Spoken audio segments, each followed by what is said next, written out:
go.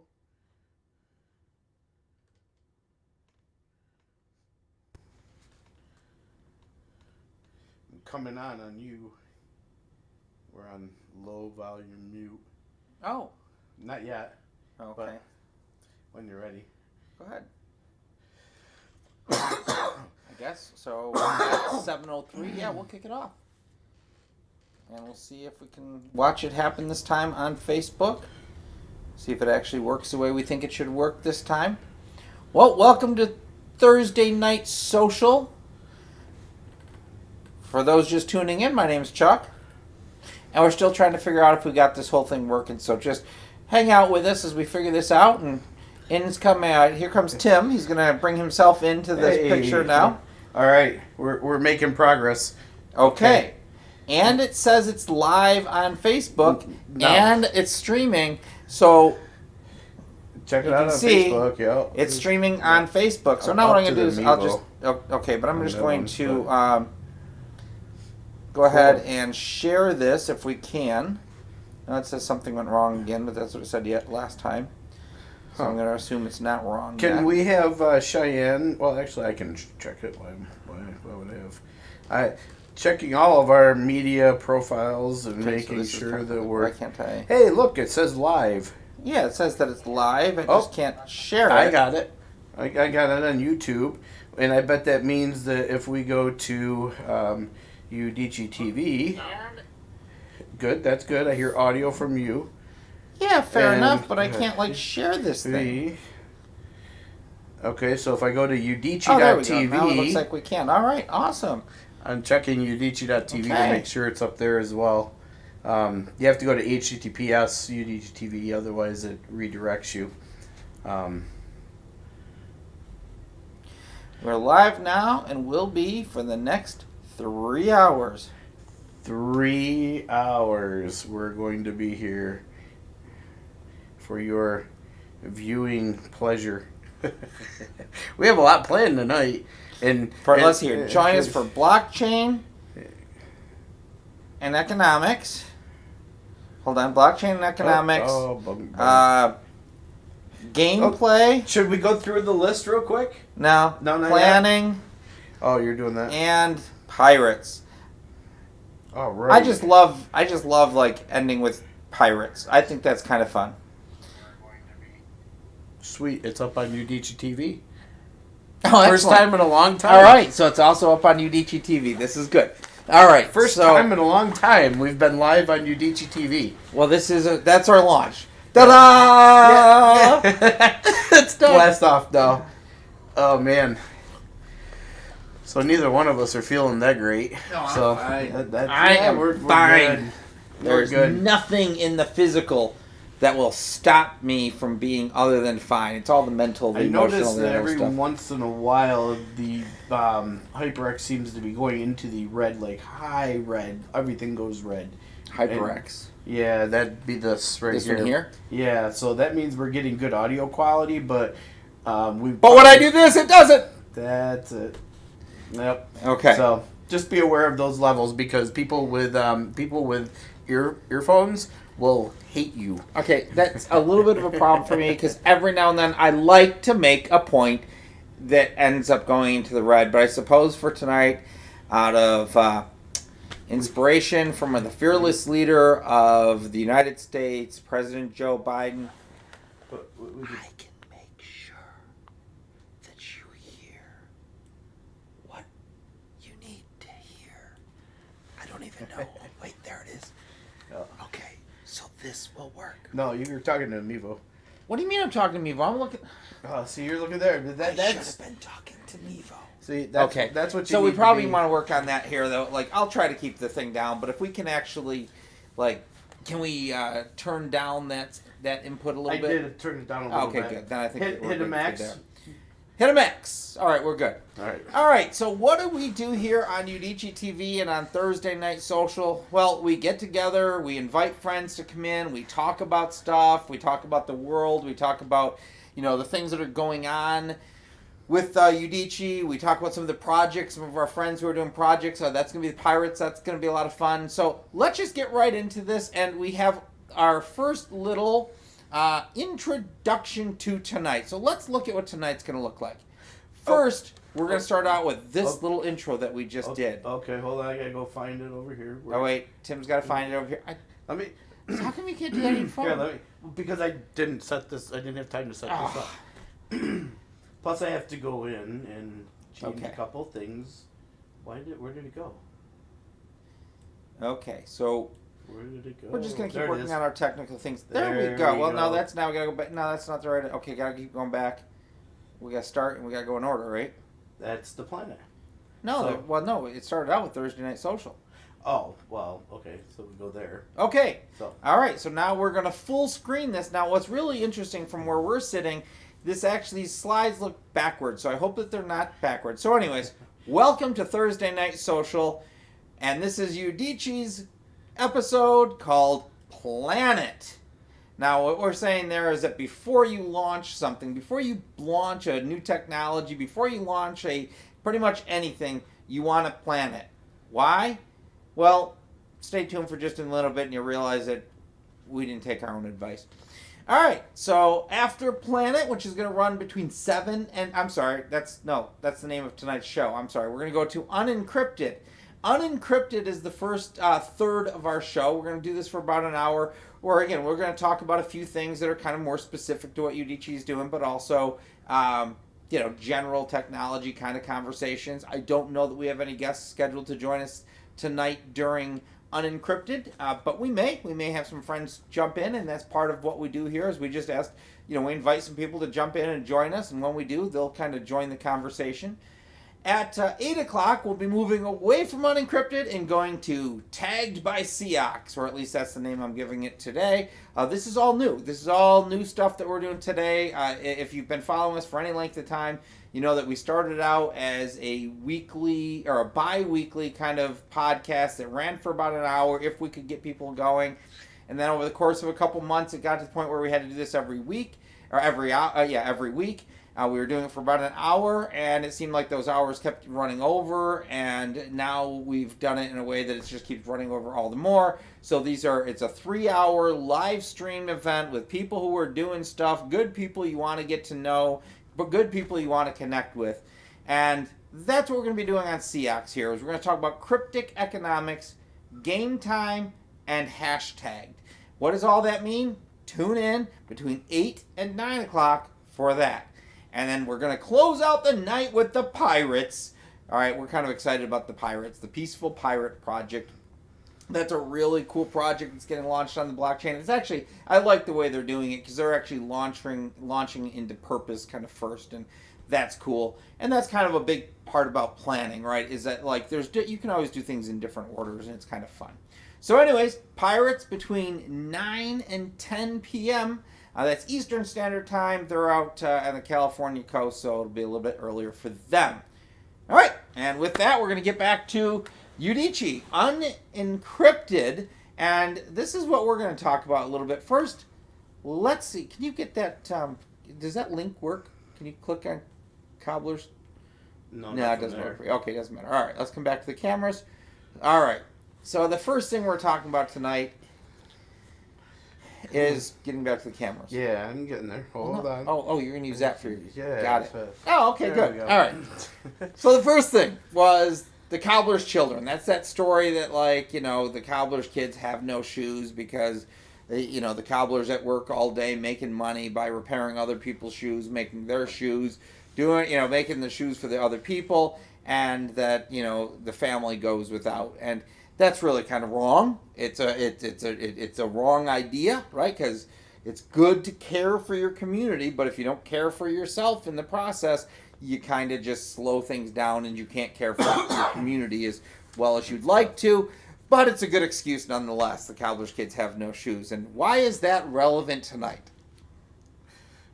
Oh man, as Tim says, softballs. That wasn't a softball. That's.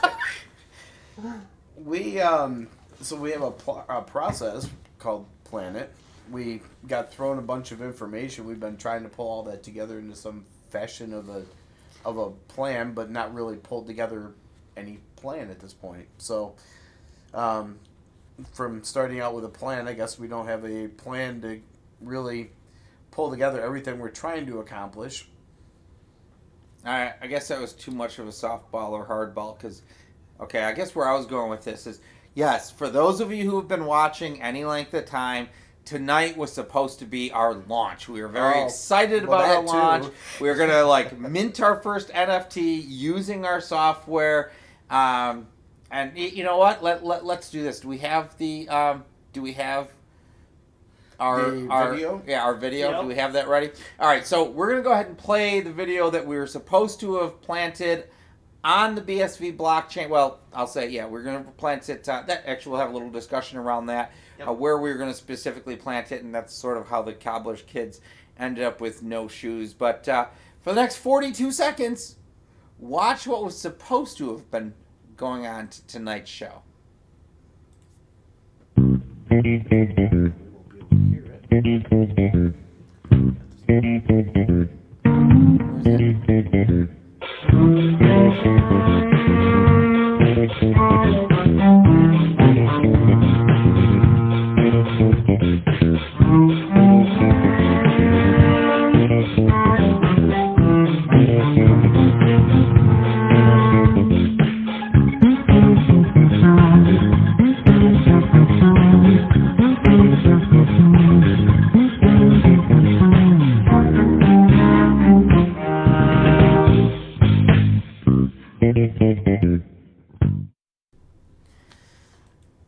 So that was Hello Funky World, and for those of you in the technology world, you get the idea that Hello World is sort of like the first demonstration that you figured out a technology well enough to do the very basic things like put some information into it and get the information out of it that you put into it, how to display it, how to sufficiently interact, sort of fill the variable, say the variable. Most basic kind of technology. So that's Hello Funky World, and we had planned, or we had decided, let's say, probably, 12 weeks ago now, or around that time frame, like, all right, we're going to kind of start switching over our software to be more about blockchain instead of the cloud. So we gave ourselves this, okay, let's do a little Hello World thing. We were told that by some friends who work on the blockchain that the first thing you want to do is plant your flag on the blockchain. And, as opposed to just going, okay, we've done it, we thought it's not about us doing it, it's about our software doing it, because it's not about us at all, it's about Udicci. So Udicci sort of had to plant the flag. And when you say something like Udicci has to plant the flag, that's a really loaded kind of thing, right? Oh, man. Because, loaded. When you say Udicci, it's a little bit cryptic. Yeah. Right? And now Nobody we have understands unencrypted. it, Now we're going to start having unencrypted, right? So when you say Udicci, it's a software, it's a platform, it's a brand, it's a community. It's all those things that all of us have heard about for a long time on the blockchain, but less people off the chain kind of understand all of that, how it's all kind of tied together. Anyways, the long and short of it is, we, about 6 weeks ago, thought, all right, we've got our heads around this well enough that we can now begin re-engineering the software, that we would be able to have it mint an NFT through the software tonight on tonight's show. And I would say that while that's mostly true and could be done right now, generally it's not what we really wanted to do. And why it's not what we wanted to do is because we skipped a step, which is called plan it. Yep. And we know that we should be planning these things, and they should be in writing so that we have all of those little details kind of put down into place. All right, so now, there's your softball. Well, and when we start out with looking at the transactions coming from 30 years of technology background, looking at blockchain, understanding what's going on, and then having the aha moments is like, okay, this is not that hard. We can write an NFT very, very easily, but neither Chuck nor I want to do that because we both always choose the hard way. We always always choose the hard way. want to overdo it. If we could make it we more could difficult, make it, yes, we will. And what's beautiful about that is just the fact that it's not even like you said, we can actually do it with the software. I did it with the software, sort of. Not intentionally. Well, it was no. The one that was okay. So, trying to understand how we're going to store this thing so that we can encrypt it, where like get security with BSV, and then write that transaction. Chuck throws out there is like throws me the softball, says, "Hey, you should store it on IPFS." So and.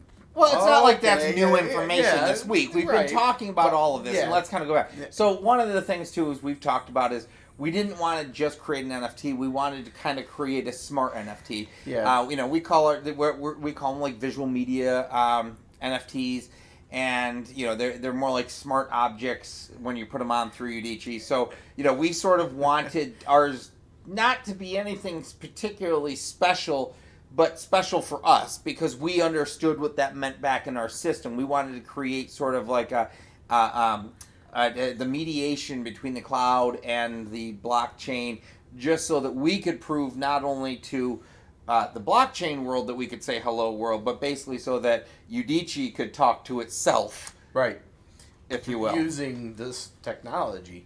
Because there's a lot of power inside of the technology, inside of blockchain, and so we understand the value, and a lot of the reason why we understand the value is because we've sort of been developing similar paths, parallel paths for it.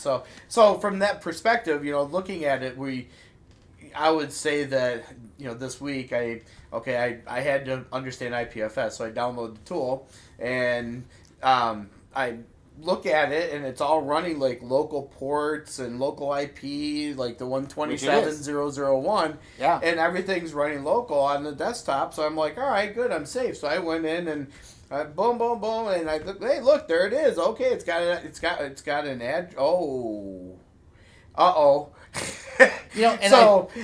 then to go even further, I'm like, okay, well, this makes great sense. It's like I understand why. Okay, fine, no big deal. That's it's test, right? I can, but it's already written. Test. Okay, so now I have an address. So now I've pinned it so that it won't get lost. I hope. So now we've got we've sort of planted our flag inadvertently.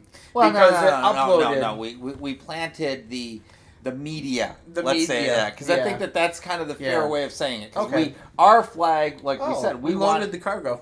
There you go. Right. That's a good way of saying it, right? And we're going to replant that again, I think, when we do this. But yeah, so essentially, no launch tonight, no official launch tonight. In part because we're still trying to figure out IPFS or Filecoin, versus something. And I personally, one of the reasons I like the Filecoin idea is that way, there is almost like, I'll say, a check and balance between two different blockchains, right? Yeah. I mean, so we're going to be deploying onto BSV, but if we're storing onto another blockchain, you sort of have an odd little kind of their model balance. I guess their model is definitely a little bit different in the way they're using miners. So I'm kind of curious to learn a little bit more about what that means and stuff like that. We can talk about that. Yeah, so if somebody actually wants to come on and talk about Filecoin or about IPFS or anything like that, that would be interesting. One of the things that we are going to be kicking off, trying to do more of, is sort of highlight different blockchains and what's going on those blockchains. We're not developing on all of them at this point in time, but we definitely want to be aware of them. Yeah. We are not the type of people saying that there's one blockchain to rule them all. We are definitely saying let's find a way of helping blockchains be more interoperable. We think that there are blockchains that have advantages over others. That's kind of where that stands. And yes, so the Cobbler's kids have no shoes, so we're not launching the software tonight, but we are moving on, and for that, we're going to need to look at the topics again for tonight. So let's see what is second on our list. All right, so the planet process. Okay, and this is where I don't have this ready to go. So do you have it there? Okay, so hold on. Let me do this. I was gonna say I could send you the actual planet process. If you want to send it. I had it up early a minute ago. Okay, bear with us while we do some behind the scenes production. We'll leave the planet process up. Unless you Actually, want to watch the host. You can watch the host playing with his phone. We can do that. We can watch the host play with his phone. Yeah, I actually have these on my... prep for... I actually had this on...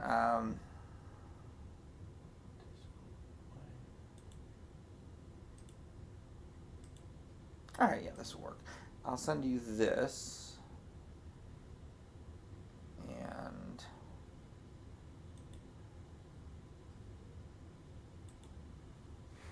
Let's see here.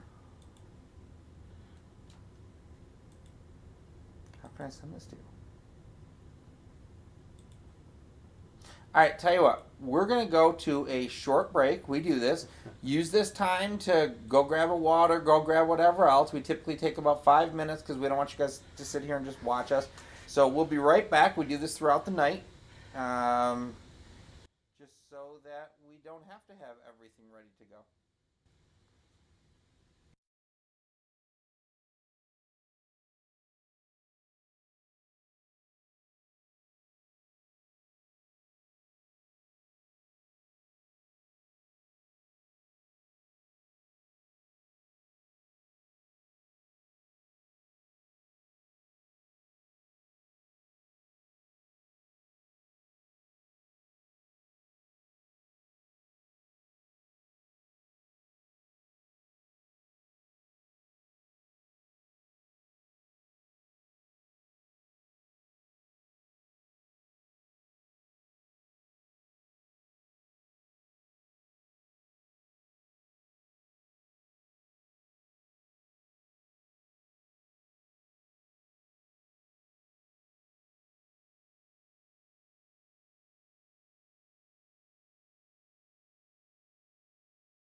Hello?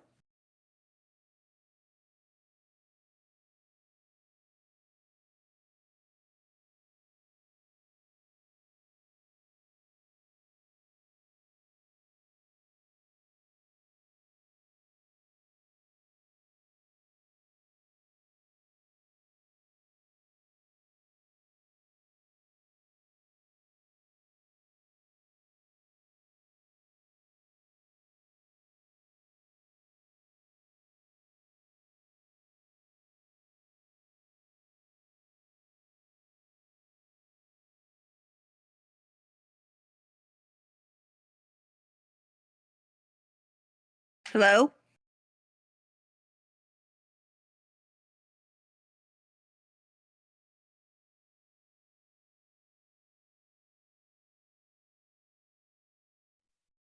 Yeah, I'm here. Yeah.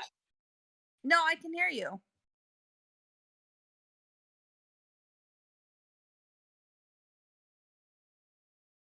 Yeah. Can you hear me?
Some of music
be changing to you shortly, so you should be able to see. Well, no, you need both of us in, right? Or are you gonna play for a second? Yeah, I'm gonna play for. All right, so Tim's gonna play for a little bit. This right here should be the Discord window. It will be. That can't be yet, but It was, yeah, it was just a second ago. yeah, it's going to be in a minute. I gotta play. Okay, it's gonna be in a minute. He's got to play with it. Yep. So, bear with me. Start talking. So, Nick, the other person here is Sierra. Sierra's my daughter, and Sierra is somebody that we met online, had some conversations with, and is really just doing a lot of cool things just in the market. Very kind of driven guy, and I asked him to come on tonight for another segment that I kind of want to do around what I'm calling cryptic economics and sales and whatnot. And Nick, and we'll get into the real estate thing a little bit, and that'll kind of help hopefully drive a lot of this home for you, Sierra. Nick, the other side of this is Sierra is going to join. We're going to start doing a segment called Game Time or Game Talk or something. We'll play with the name if we want to do that.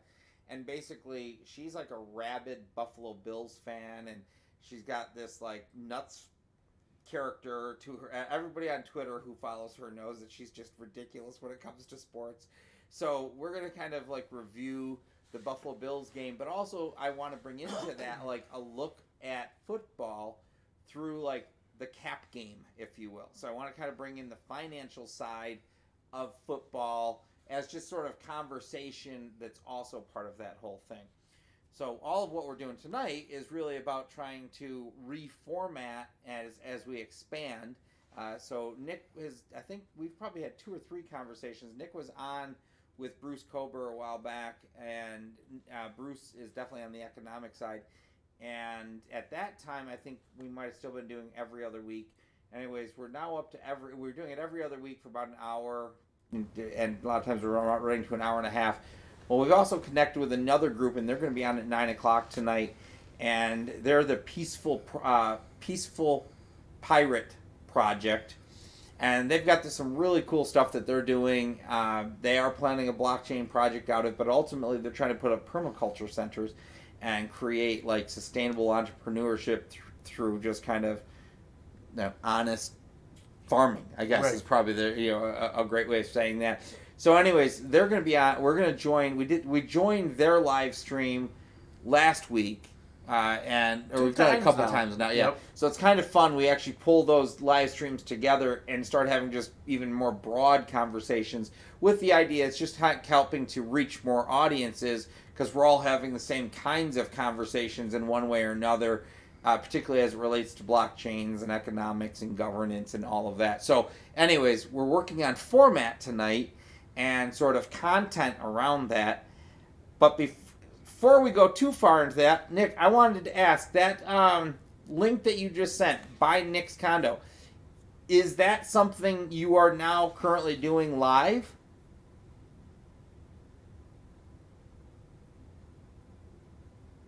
Oh. Okay, now we lost him. Sierra, can you talk? Bonjour. Oh. Nick, we're not. There? Yeah, we're not. We not. No audio is coming from you, Nick. I don't hear him either. Yeah. How about Nick? Can you turn on your video? All right. So we're getting your video coming in. Microphone, right there. Yeah, your showing is muted. Wow.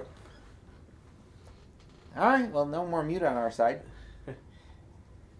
But no sound or video from you, man. Oh no! Yeah, I got a weird thing happening here too. Where what is going on? Desktop audio. It's the gremlin bugs. Through. It's the gremlin bugs. Hold on. Real Talk Audio. What is going on here? All right, can you try again, Sierra? Can you hear me? There we go. 1, 2, 3. There we go. Now we've got you on the stream. That's the most important thing. Otherwise, it just looks like you're a talking mime over there. Oh, okay. All right, but still nothing from Nick. I'm gonna try to. Yeah, he dropped Oh, off. like he So hung he up. dropped Yeah. out. He's gonna come he back. might come back. So, All right. you can continue with Sierra. I at least have that fixed. Okay. So, Justin may jump on because I want him to be a part of this. But hey, Sierra, do you know any?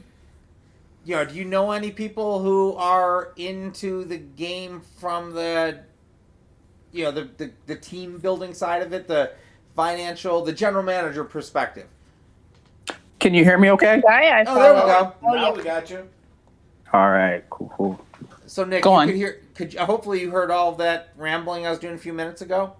I heard up until what you were asking about the link that I just sent you. Right. And I was trying- So is that something you that's yours? Is it literally your condo? Is that like an actual project that's ready to go now?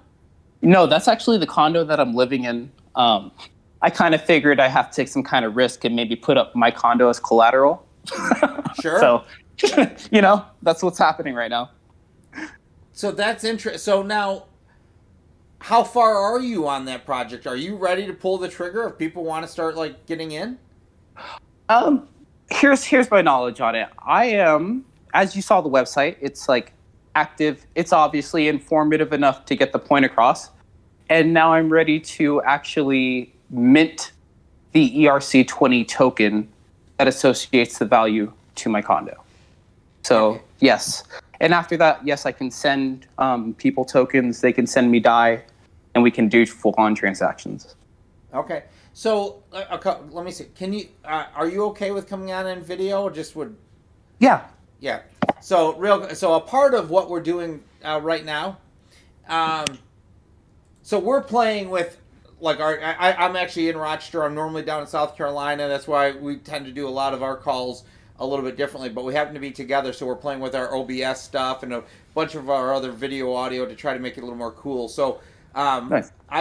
You don't necessarily. Yeah, you do. What you see right now for us is actually what's also going out to our live stream. Right, so this cool. is going live stream to Facebook, YouTube, and our Udicci.TV platform, which is something we had years ago, which tonight we just kind of turned back on for the first time. So this is Nice. kind of fun for us, and I think like the video makes it like, because now you're kind of right there, part of this, the outgoing, so that's cool as long as you don't, that's one of those things I guess we have to think about as we go. But anyway, sorry about that. So, No worries.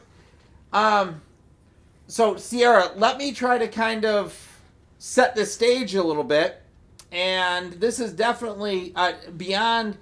We've got a lot to talk about, like how we can kind of do something cool in real estate. So Nick is really working on the real estate side of blockchain. All right, and he's probably further along in that market on the technical side than I've thought through. I've thought through a lot of the marketing side, which he has as well. And now he's taking steps to really get in there. But let me tell you what that first looks like by actually giving you an example of a phone call I got today. So I got a Zillow lead today that came in, and it was somebody who wants a first-time investor. They want to buy a house. They want to buy this piece of property. That's cool. And it's listed on Zillow for $33,000, and it's this beachfront house, but it's actually only 1/8 ownership, which is not uncommon, right? You're actually sharing ownership, and Sierra, you get that. You've been on like the Fripp Island houses where they've got 4 owners to a property or whatever else, and this is how some people. It's a version, if you will, of time sharing, and it's not quite time sharing because it's legitimately on the title ownership, and you kind of create your own partnership with others who are in there, and then you manage the house together or hire a management company kind of to run that thing. So I got that lead today, and I'm kind of hopefully working with that person and helping them to do some development. Now that's just normal real estate today. Here's the next iteration of real estate. Take it away, Nick. All right. How would I put it? I found that I've been practicing real estate for 4.5 years now. And it's a really straightforward process, but there's like a lot of human error parts. And I think title being one of the biggest ones. and finance also being a huge barrier that people get into.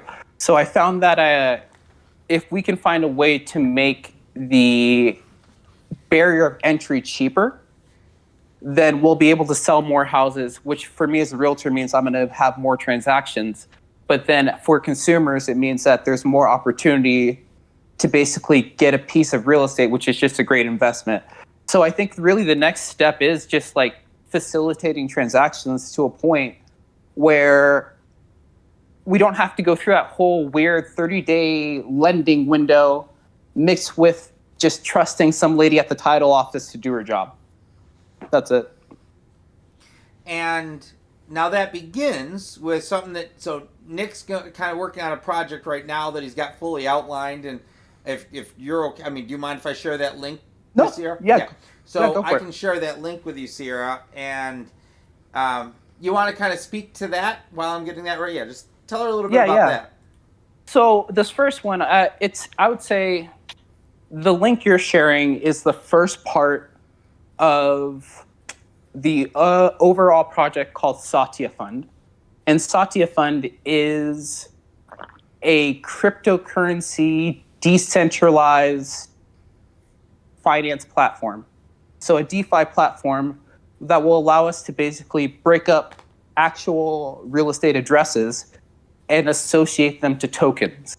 So we could say, like, if a property is valued at $1 million, we could break 100,000 tokens out of said property, and you could basically assess that each token have about a $10 value. And instead of worrying about, the price fluctuation going up and down, we don't have to worry as much just because, it's going to be tied directly to the real estate. So with this first project that he's sending you a link to, that's actually for my condo that I'd be using to basically generate capital for my next purchase while selling some to the public. But I'm only, as you can see, I only limited it to 49% of the shares are going to be released publicly first off. And then once I purchase the next place, it will be a governance token. So anybody who actually owns it will have voting rights. Like, we can vote if you want to change the colors of the walls or how much you want to charge for rent. And like all these different things that I think will basically generate a lot of interest and like get people involved in actually owning real estate instead of just being like, oh, here's your profit every month, Interesting. Yeah. So it's if you will, it's a more fun and far more advanced version of Airbnb, right? In that you could actually, fine, there might be 1,000 other owners, and you might not be time sharing or like this other one I was talking about today. You may not be 1/8 owner, which gives you 6.3 weeks per year, but instead it gives you, like, you agree amongst the, let's say, 1,000 owners that when an owner rents out the property for a given week, they get a certain discount on it, but you're trying to actually still make it profitable, right? You could create membership. You can create all sorts of rules around these different properties that you then own through the token. And to the point of governance, you literally have, you get to create with the other people the rules that you want to run this organization by. And the blockchain just basically does all of the accounting and the distribution of funds. And just to add to that governance, like I've been noticing a lot of the different protocols have really been shifting towards governance of their entire project now. So it used to just be like we were releasing cryptocurrencies for whatever, maybe transactions, transfers. But then as their platforms become more valuable, now people are seeing even more value in having say over what gets to happen with it. Like what kind of rules, what kind of fees, what kind of interest. So I think, again, that was just something that we just started working with, this whole idea of governance, because it's going to be slightly more coding in order to figure out the voting. But I think after that, it would be really, really beneficial.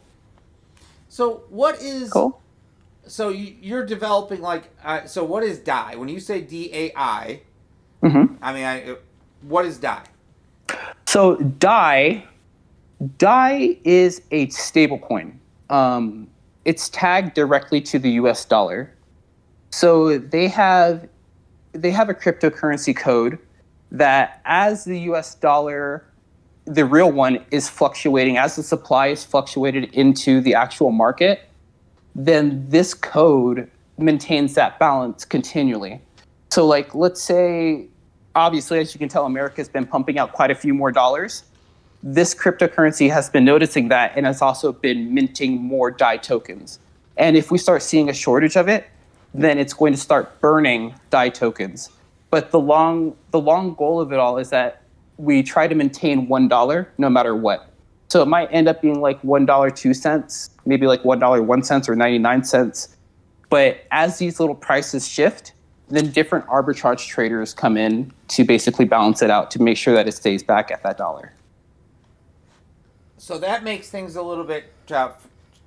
Okay, so Nick, a little bit of a background on who we target as our audience is really people who have almost no concept of what it is that we're talking about, right? Yeah. All the way to people who are trying to build on the blockchain. I feel right? you. And even our experience as we're building on the blockchain is, what are we trying to do here, right? So very wide audience we talk about. I think you just did a great job of expressing what DAI is. Now there's other stable coins, but if we were kind of sum this up, a stable coin is one which is programmed to hold a particular value based on a particular asset which has been determined. Something like that. So the US dollar is a $1 coin there. So this one should always be $1. Why do we care? Mm-hmm.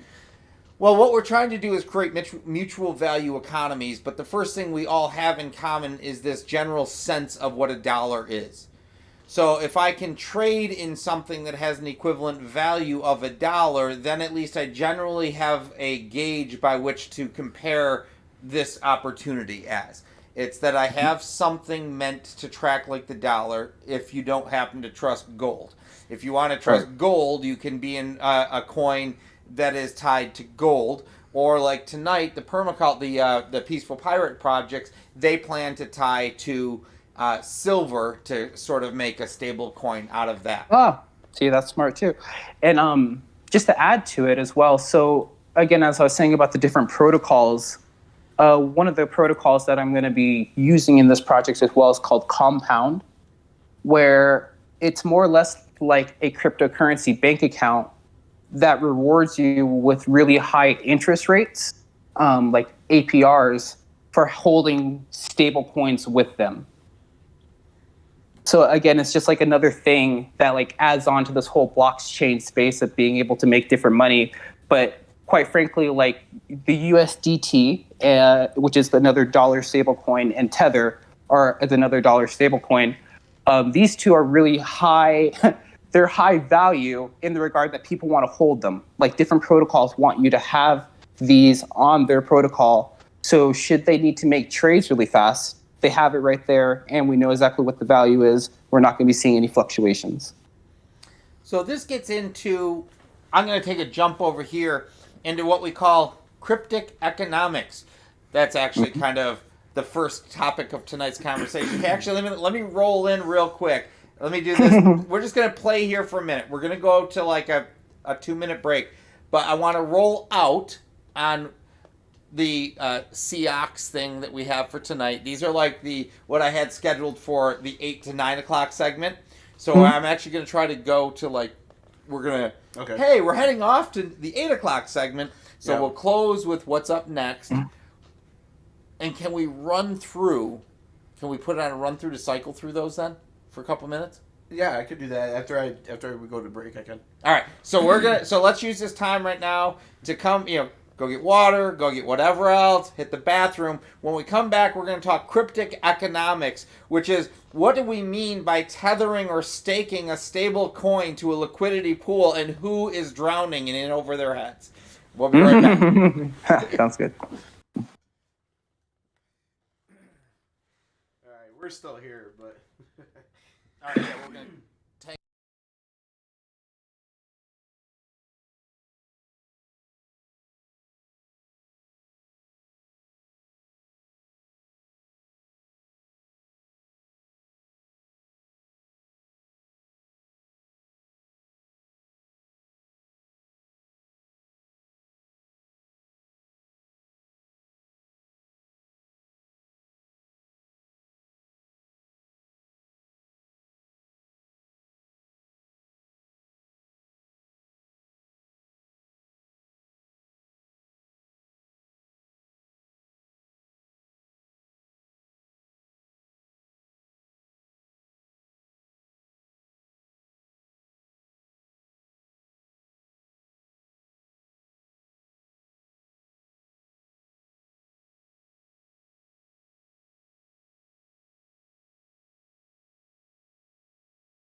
The audio? Yep.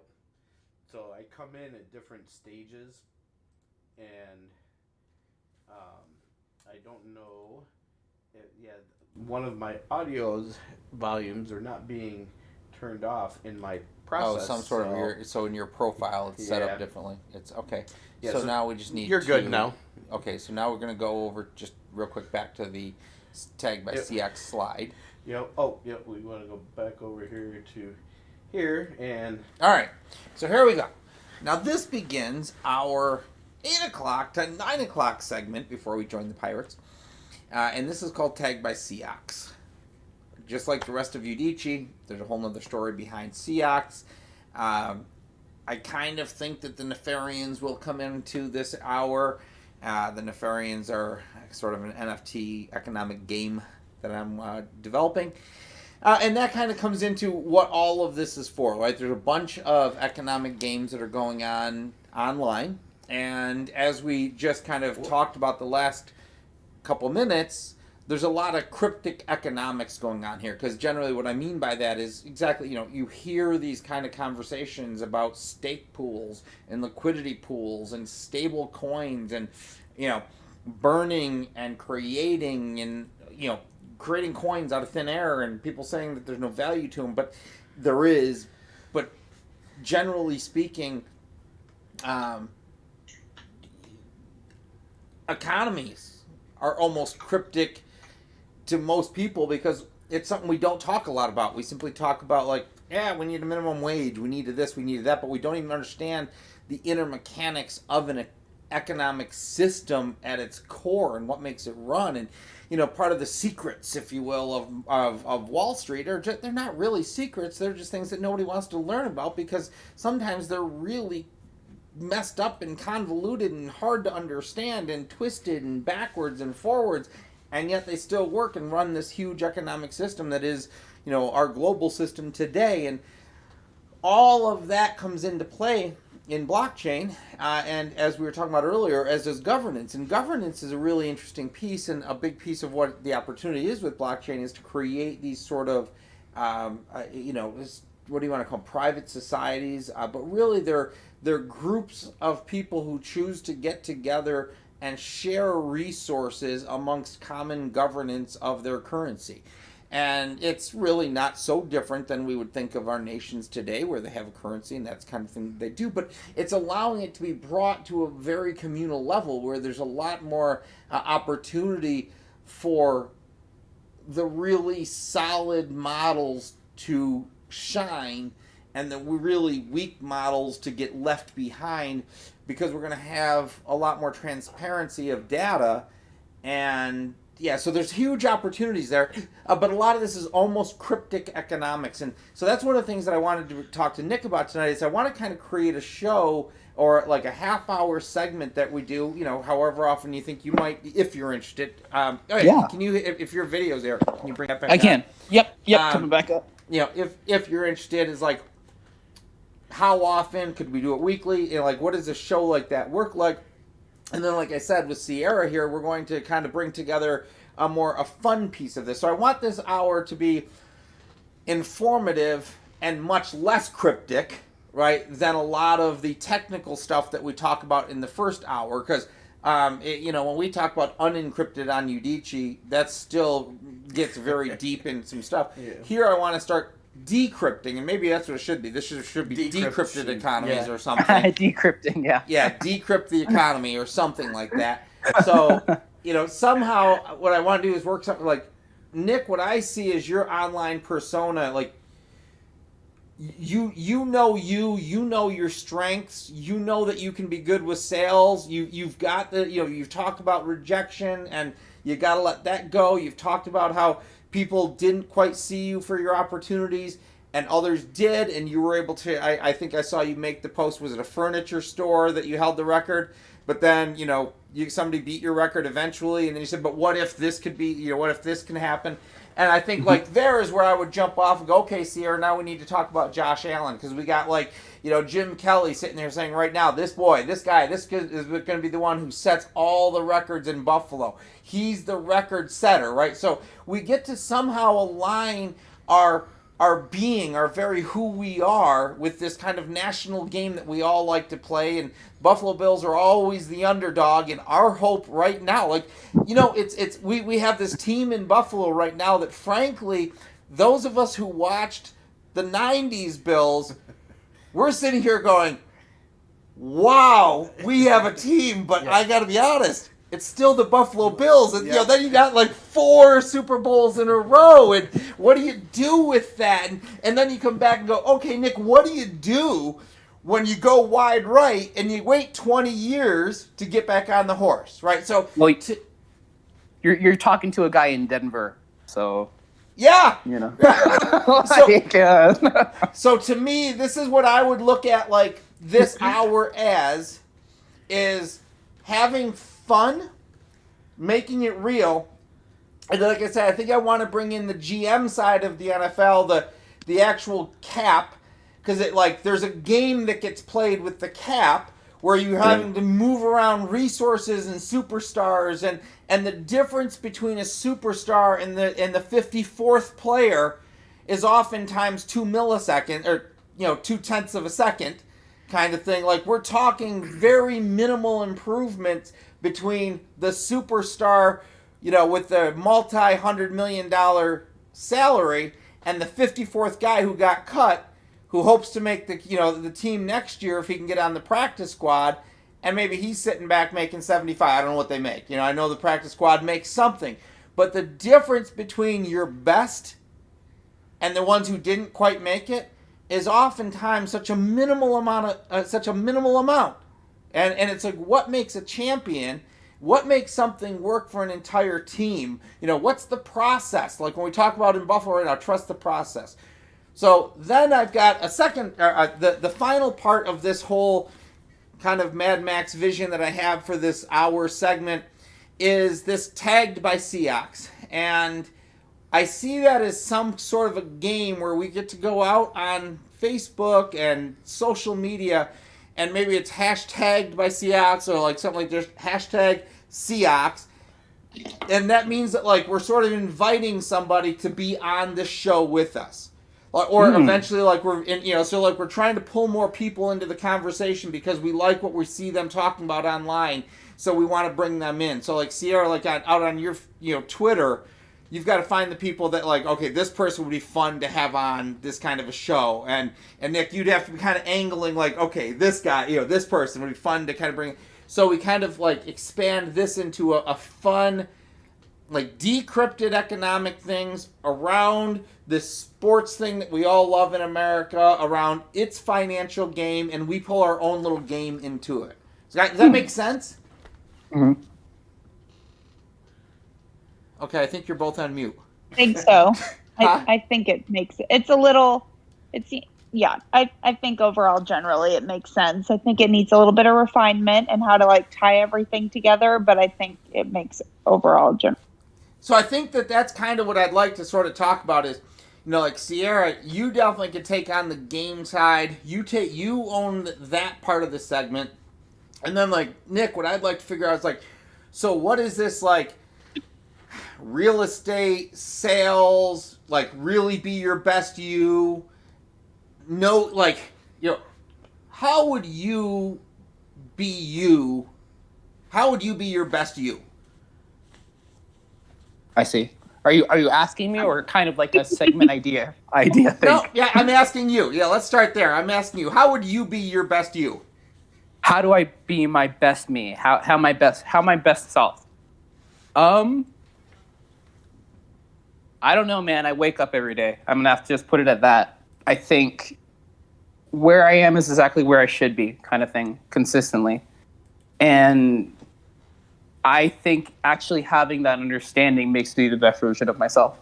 Because then it's just like realizing that even though I'm pushing forward, it may not be as fast as I want to push forward.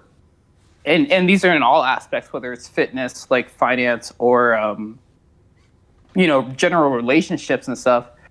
I think so many people like get down on themselves being like, oh, I didn't do this, or I'm not this, or whatever.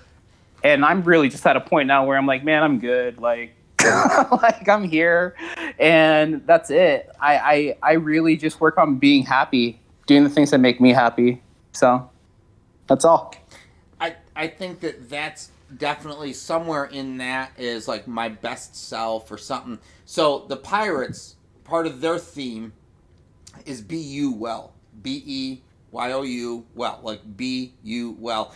As like I've designed that as like a closing statement as they're leaving an island. You know, they just met all their people there at their island. They sailed, and they're not pirates who go in and harm anything. They're pirates who go in and help create sustainable forests that give food for generations to come and set up trade routes with the nearby islands so that they can have even more foods. And that's what the permaculture is all about. So if you will, what I've given them is kind of like be you well.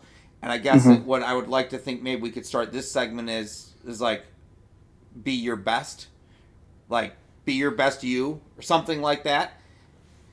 Maybe the highest version of yourself. There we go. The highest. Because I like that though. Because just like even taking time to just generalize the idea of like what it is to make you even feel better. Because it's not. I think it's not just like, oh, I'm the greatest. Like this is the greatest version. It's not that. It's the understanding the little steps to take to get you there first, and then building onto it, kind of thing. I like that. I think that was like very sincere, and I like your point. The highest version of you. Mm-hmm. The highest honest version of you with you. Yes. Something. Yes. Absolutely. Absolutely. Okay, so kind of playing with that. Now, Sierra, I'm going to jump over to you. So what does that do? What does that have to do with cryptic economics? See, that's the thing. Economics, and if you were to tune in from a couple of weeks ago, like when Bruce Kober was on, and you talk about divine economics, true divine economics, the idea behind economics that works well for one's best self is truly only in a world where we try to trade with one another's best self together. Okay? The problem is you go from something as simple as I love you, you're my daughter, you are one of the most beautiful women in the world, second to your mother, always. Right? But, like, that is the way that we live. The way that we think, if I put that into systematic thinking, is I need to be the best version of a father I can be to love you, my daughter, in a manner that I can love you best. And I'm going to fail miserably all around the road, but I'll never stop trying to love you, so I need to be my best me. And if I can then become my best me, and you can become your best me, and Nick can become his best him, and Tim can become his best him, when we work together, our greatest value is actually achieved. And what is that greatest value? It could mean that we have a society of healthy individuals who actually care more about the well-being of their neighbor than they do the number of dollars in their bank account.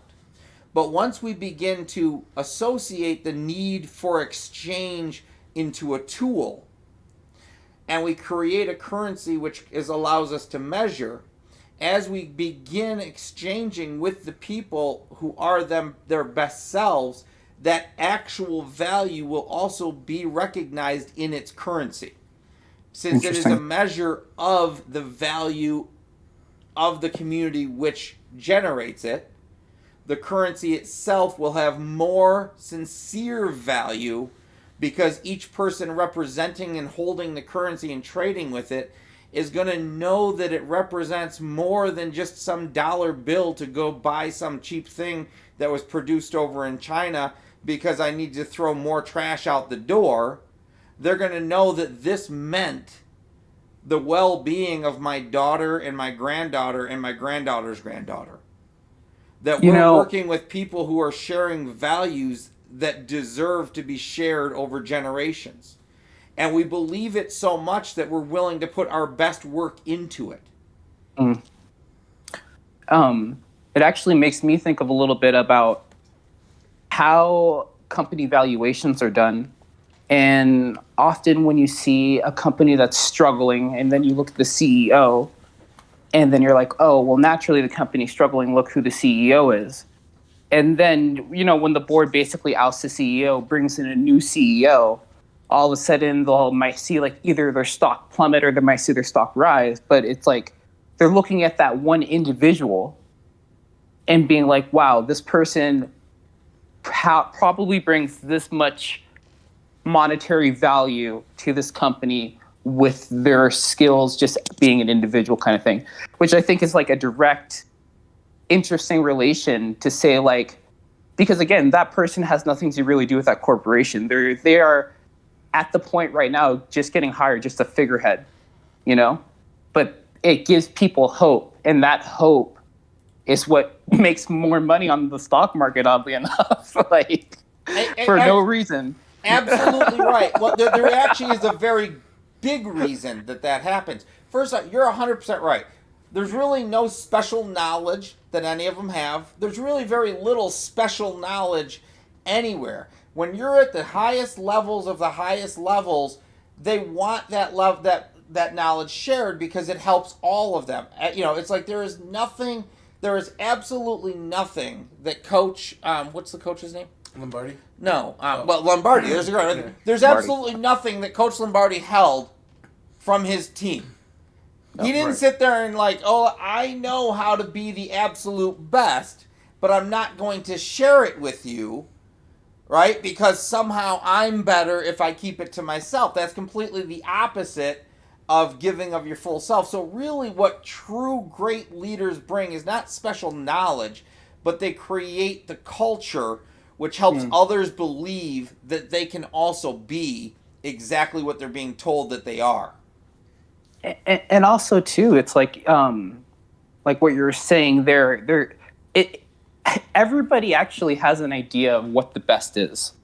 You know who the best football player is. You know who the best basketball player is. You know how hard they work to do it.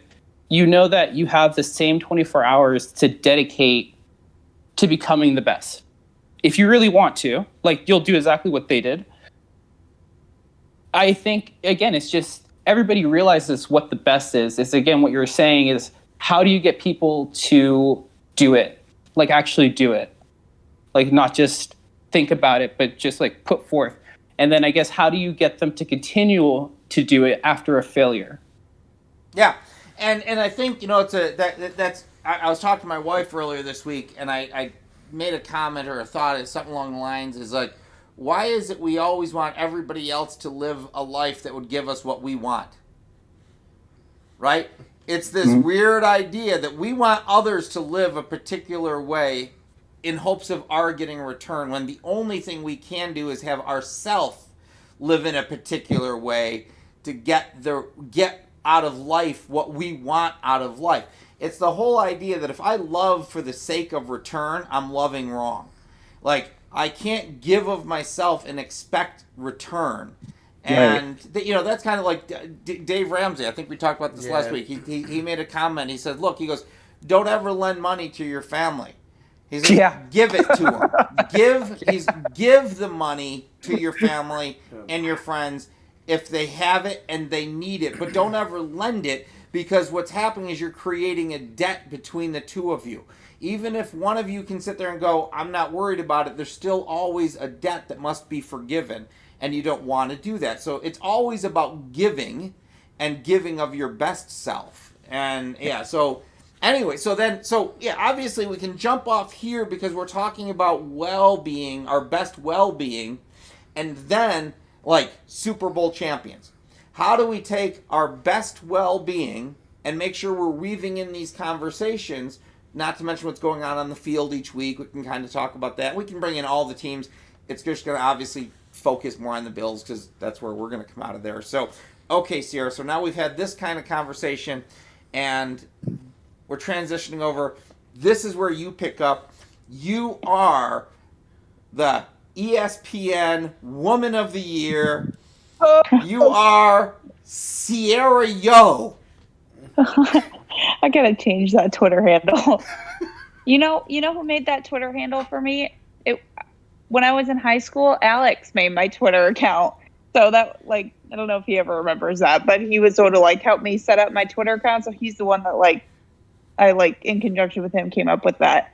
But I guess where will we start? So I think to tie it all back into the idea of like divine economics is to come up within an economy. Everything has a value, right? And so within a certain set of people, you have to have your values have to align in a certain way. And so when you're talking about, like, if we're just going to go into team building, for example, you don't, like, everybody has to probably have like a common set of goals, like have their eyes on the same goal. It's not, you can't have, I don't know, a diva wide receiver and like that's only concerned about getting paid money while like the coach is trying to preach like, hey, we're here for a Super Bowl.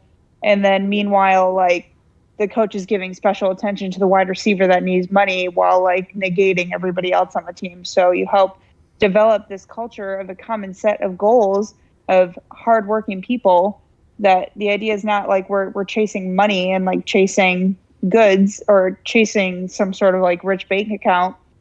We're all here to accomplish one thing, and that's to win a championship. And like teams will say that every once in a while, but I feel like since 2017, after Rex Ryan left and like with the Buffalo Bills, Sean McDermott has been preaching that from the very outset. And that's why in 2017, even though they had like a terrible roster, their roster was not good. Like they had some good pieces on defense, but like that's why I think everybody just kind of bought into this idea that like, oh, we're building something. Like we're supposed to be building this really, but we're going towards this common goal of trying to achieve winning a championship. And that's why the Bills, like, with a little bit of luck on their side too, but part of it was the fact that they were able to break a playoff drought that was almost old enough to purchase cigarettes at that time. You're not, if you're 18, you can't purchase cigarettes now, but at that point you could have. And I think that's why you've just seen this like progression towards this idea of like winning a championship. So what I think a lot of people now, if we were to go a year forward, you saw the Bills take a step back and they were just like, the general manager, everybody from like the head honchos down knew that they were tearing it down to build it back up. And so the next year when they went and drafted Josh Allen, it was like, this guy's not good. Like he doesn't have, like his passing stats are awful. And like, count me in that group of people too. I did not think he would be good.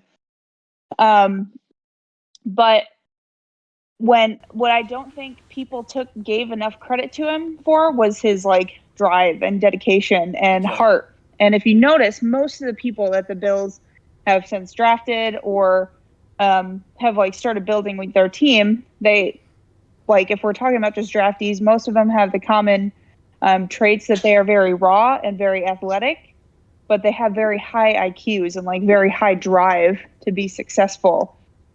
They may not have a ton of great stats in college. They might. So Josh Allen, for example, like was part of University of Wyoming. Like, I don't know if anybody's been, he's probably the first, I think he's the first quarterback ever to be drafted from that college. Yeah. But like going in, you see the drive that he's had to be better. So like every off season he's going and he's training really hard, and like it's not that the Bills like don't want divas or anything on their team. They just want people who work really hard. So that's what they knew. Like when last offseason they traded for Stephon Diggs, he might come off as a diva in some sense, but like what he wants to do is he wants to work hard. He wants to be at the best of his position. And then ultimately is like, he just wants to win. Like that's what these guys all have in common, is that their desire to win. And they do not care if, one guy has better stats than another, and et cetera, et cetera. It's all geared towards this idea and this culture that's been set within that locker room, that everyone is there just for the primary goal, because everybody shares similar values of winning and like winning a championship. So like that's like that whole like just tying it back to what we were just talking about of like valuation. Yeah. So Nick, like, do you want to win? Why do you want to win? And let's go from there. Oh man. Oh man. It's funny that you said that. I want to touch on a couple points there. I want to touch on first the point of like money and monetary gains. So I actually just taught a class today, 2 classes today, and I quoted the Dalai Lama when he said that mammals or humans are the most interesting animals because we will often chase after financial gains and disregard our body only to gain all the finance to have to spend it to gain our health back. And it's so true. I like that. Right? But it's so true because it's like that's what we do so often. We forget, okay, well, we have this, get this today. And I'll tell you what, I made the mistake. It's the mistake or whatever, but Colorado's real estate market is so intense. That earlier this year, I was like feeling sick. And I was like, I need to like go show this house and write this contract because if I don't, I'm not going to get the contract. And I was like, I either have a choice of do I get to go to the doctor or do I get home and finish the contract? And I chose to finish the contract, and that was probably a bad idea. You know, that's actually, you know what, I share a story quite often, which I'm not going to do here, but of the worst days of my professional life were when I was in banking, and I can speak to like 2 different times where I literally chose to go to work when I should not have gone to work, and I look back at that and say, I don't like that person. Yeah. I had a mental breakdown shortly after. So, yeah. But it's all right. I'm good. You know, again, competitive market here. So where were we? What were we adding in? So what was your question about tying back into that, I guess, if you wouldn't mind reiterating? Kind of got off on a tangent. No, basically, like, you know, do you want to win and why? Oh, okay, yes. So I actually do look at what I'm doing as a competition. You probably don't know this. I'm the youngest of 4 boys. All 4 of us are realtors, and all 4 of us work for different brokers. So it's already an interesting competition just between us 4. I honestly, getting away from my family, because all 4 of us are realtors in Colorado Springs, I moved to Denver. Getting away from them helped me like grow as an individual, as my own, but still keep me relational to see like, you know, what are the people that I was keeping up with doing versus what am I doing now? And now with like this latest shift in decentralized finance, I'm looking at it like, how many transactions can I close in one day? How many, like, I want to know if somebody can actually close like over 100 houses in one day as an individual. And that to me would be winning.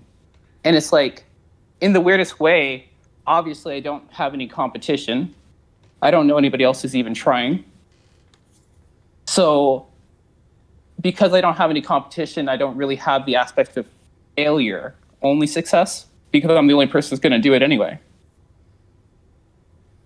That's interesting, and it is interesting because I would agree with you that in the real estate field, when we look at this from the perspective of an agent, that would almost seem like, can you really close 100 transactions in a month, in a day? And the answer is yes, and but if you were to ask that of most of the realtors, they would say no. If you were to ask that of most of the brokers, they would say no. But if you were to ask that of a Zillow, they would say yes. Yeah. I think the fact is, as long as you're able to put it together within your mind, you know, realistically. Right. And I've heard of brokers closing 140 houses one day.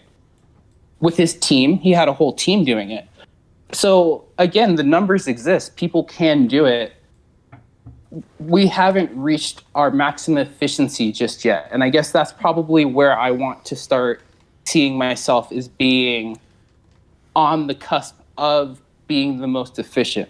So that's actually, this is then where I think I'd like to really kind of bring this back in. And I want to tie the real estate in pretty regularly in the aspect of what we're talking about here, and definitely that would be the professional side of the conversation that I'd want to kind of focus on with Nick here, because I absolutely agree with you. If we create the proper marketing platform and create a solid team, we can close hundreds of transactions a day.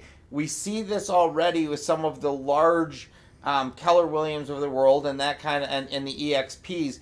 But if we can create a distributed version of that that's reducing a lot of the costs that get taken out, and actually we'll be able to help the homeowner, we'll be able to help every aspect of that transaction, yeah, we can certainly get to the point of closing 100 transactions in a day.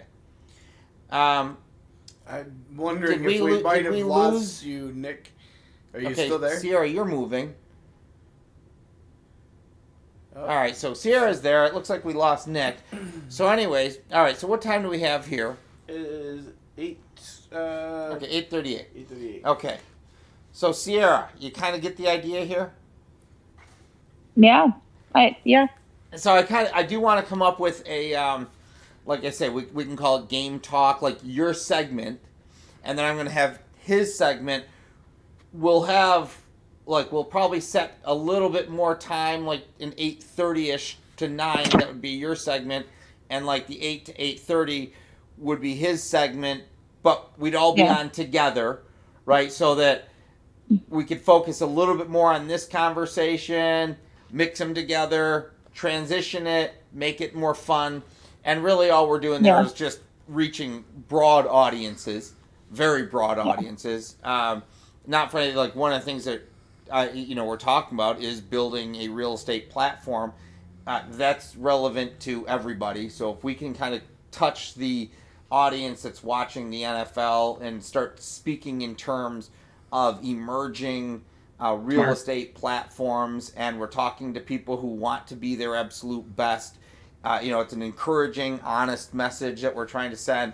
Then we bring it in and have a lot of fun closing it, because then what will happen is, as long as everything goes forward with the Pirates as it seems, they're a little bit more fun bunch anyways, and that'll get into all sorts of conversation that kind of goes across the board in every direction, and probably ultimately is a lot more social commentary that'll be in there, but that gets very social. And in time, our hope would be that like the 9 to 10 o'clock is more like the clubhouse situations where you're getting a lot of people jumping in and having, conversations in that way, and then we can kind of expand it from there. So, Nick, you're back? Yeah, sorry about that. Phone died. Yeah, no worries at all. So, that sound good to you? Yeah, you'll have to... So, I cut off there, and then you were asking me something, so I'll have to re-ask that question. My phone died right as I finished. I'm trying... Let's see here. What... Okay, let me just kind of recash because I don't exactly remember. But, yeah, basically, yes, there are already real estate teams who are closing 100, a day. We already know that Keller Williams is closing 1,000 a day. We know that Zillow is closing 1,000 a day. We know that somebody else is closing, EXP is closing 1,000 a day. And if we can create a decentralized marketing model that is that for the real estate, it helps everybody involved in the transaction. It reduces the cost of the transaction. It greatly increases the efficiency of the transaction. Everybody could take a little bit less. The homeowner could keep a little bit more, and there'd be greater overall profit available for everybody in that kind of model. So absolutely, I see like 100 a day as something that can be accomplished. I'll be honest. I think the one problem I do see with this is that as a realtor, I am more or less eliminating my position. No, I disagree. And let me tell you why. There's a group out of, I believe they started in Charleston, South Carolina. I think they might be in Missouri now. The name of the company is Transactly. And what they did, they're basically creating a model that they want realtors to hire them to handle like 10 of the 12 common transactional aspects of a real estate transaction, so the agent can work on sales, right? Oh, yeah. Really, if we help people find where they're most strong, because a lot of agents go into this because they're good marketers online, they're good social media people. Others are financial people. They understand how to make an investment work, right? If we allow people to focus specifically in their strength and help to make that, as you say, the transaction more efficient and less burdensome, you're actually not putting people out of work. You're making the entire thing more relational, and you're putting people in their positions of strength. Sure, you're right. We'll take. I guess it's just. I know from the consumer standpoint, they will benefit. I know from where I'm standing, I see a benefit for myself. But where I see so much waste, I guess, in between, that is where maybe either one, we will see a higher frequency of transactions. Maybe we will start seeing like more transactions done. Therefore, it's going to still maintain positions. And I guess, but it's going to be maybe they're doing more work for less. Or if it's easier, then they are going to be doing more work for less, I guess. Yeah, and truly, if you're doing more work for less, but that less, it gives you a better lifestyle, that's pretty good all around. And a lot of the dollars, or let's just call it the currency value, because I don't even want to call it the economic value, let's call it the currency, let's call it the currency price. A lot of the currency price that would be coming out of the transaction really is a lot to do with government and legal process right now, which does not belong in a real property transaction. It's my property. I own it. I should be able to give it to you with as much ease as I want to give it to you.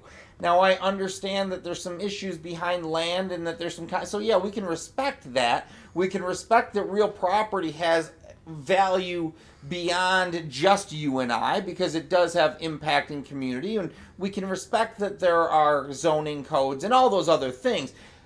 But I don't need to necessarily pad the pockets of every bureaucratic level of government between my piece of land and Congress, and I don't need to pay a bunch of attorneys and lobbyists for laws which say I want to take care of the land in the way that you want it taken care of because we want to see this piece of thing that we're working on together prosper.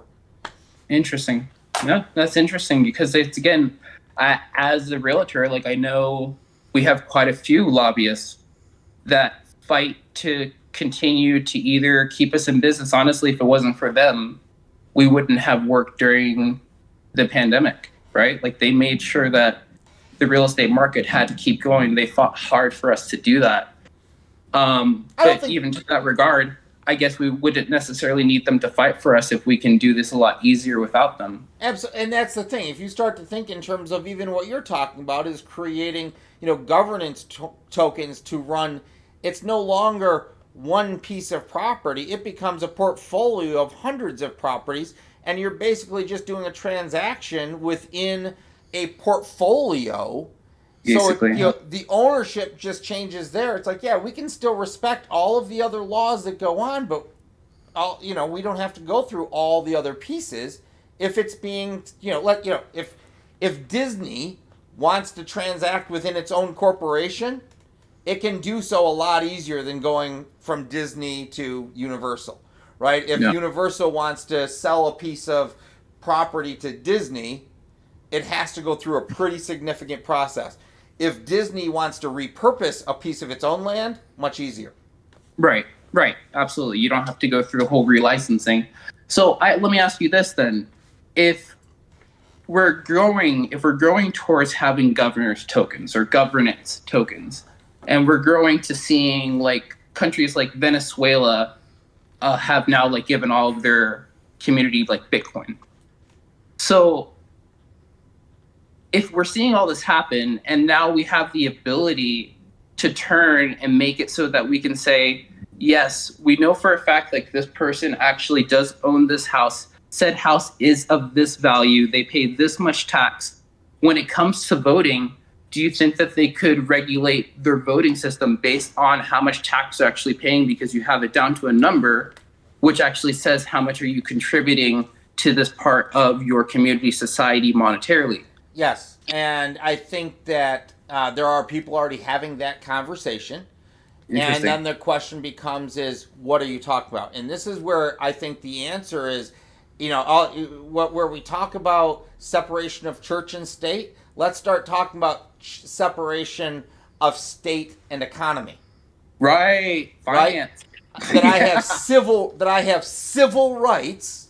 Yeah. That have no tie to my economic right, but my economic rights may actually have voting within it that's tied to my equity of something. I mean, that's the stake pool idea, right? There's all sorts of different models there, but in no way should my economic position have an impact or any even influence over my civil right. So you're saying that, like, you paying more tax in one area should not benefit you into deciding who gets to have the overall run of said area. So that to me is what area, right? So if I'm talking about a state, a municipal state that we're living in, no, because we currently exist under a constitutional republic which has certain rights and laws given to the states, and we kind of live within that framework for the civil side of it. But if you and I and 50 other people want to get into a partnership of sorts and go out and buy $5 billion worth of property, and we want to then say, well, you're going to manage this, I'm going to manage that, and based on the amount of rents you collect is the amount of votes that you get into our governance system, well, if that's what you and I and Sierra and the rest of our people want to do, well, okay. I'm not sure I love that idea, particularly because I start to look at things that, like what happened with Steam, where like Justin Sun and whatnot played with the exchanges to kind of get control of Steam's blockchain, right? But so we already sort of see that voting based on currency has some problems, but it also has a place. But it has to be decided by the people in that community what that place is. Right? I don't want to dictate the rules. I want the people to dictate the rules to themselves. It's interesting. It it makes me think of this cartoon called Recess. I don't know if anybody's ever seen Recess. But they had one episode where he came back from being sick, and all of a sudden everybody was trading in these stickers. They're the Mon stickers, and everybody's like going crazy for these stickers, and he had none of this. So then he started working really hard, collects a bunch of them, and then basically runs the playground. And that's kind of what we're talking about right now. We're saying, is it possible to say, like, oh, I could come in, buy all these houses, and all of a sudden I know who the mayor is? Yeah. And ultimately, right, we could create a Pleasantville, we could create a Truman Show, right? We could, and you could have the legal right to do that, and if that's the economic governance system I want to live within, I can, and your rules allow me to come into it because of whatever contributions. Well, then okay. That'd be nuts. And now here's the question: does Wyoming allow that type of system to exist in its state, but Colorado doesn't? That's up to those individual states as well, right? We can respect that certain literal geographic states, civil states, may have some laws that don't want certain type of economic models to work within their geographic boundaries, and that's okay too. That's what's been going on for as long as mankind's existed, right? I mean, that's how we have communism and socialism and capitalism and all these other isms throughout the world, is because in a geographical space we currently tie our nation to our economy.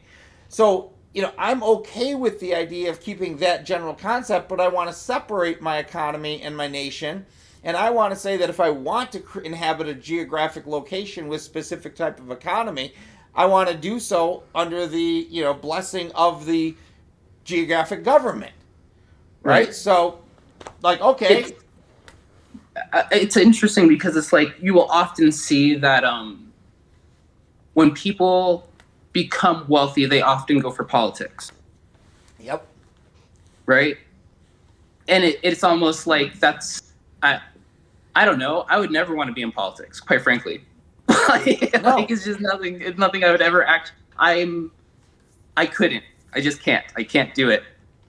But I understand why. Honestly, my older brother, he is that guy. He is the guy who was like, he became wealthy, and he's like, all right, I'm gonna try to run for something and like do something. But yeah, it's like a weird thing because you're now all of a sudden you can't afford to take those hits, to take that risk. And that's kind of what we were talking about the last time we were speaking about how, people with generational wealth, of course, like, dude, yeah, go for it. Run for mayor, run for president, bro. It doesn't matter. Like, if you lose. I'm going to have to find something. I just read this thing on generational wealth, and I'm going to have to go back and find it. So a lot of leeway here that I might be wrong. But I think it said that 90% of all wealth in the world is lost in one generation. So the idea of generational wealth does not truly exist. Interesting. Now, I read it quickly, and I'm like, I got to go back and understand that a little bit more. I was reading some stuff on late stage capitalism today, and it all fell under that. I'm like, okay, I need to go back and check that out. But anyways, hey, guys, we're getting ready to transfer over to our 9 o'clock, which is going to be with the Pirates. That means that we have to go into their Zoom call, right? Yep. Now, does that mean we lose this? That's what we did last time? We could actually bring them in. I don't know that they would be able to hear. Okay. So here's the thing.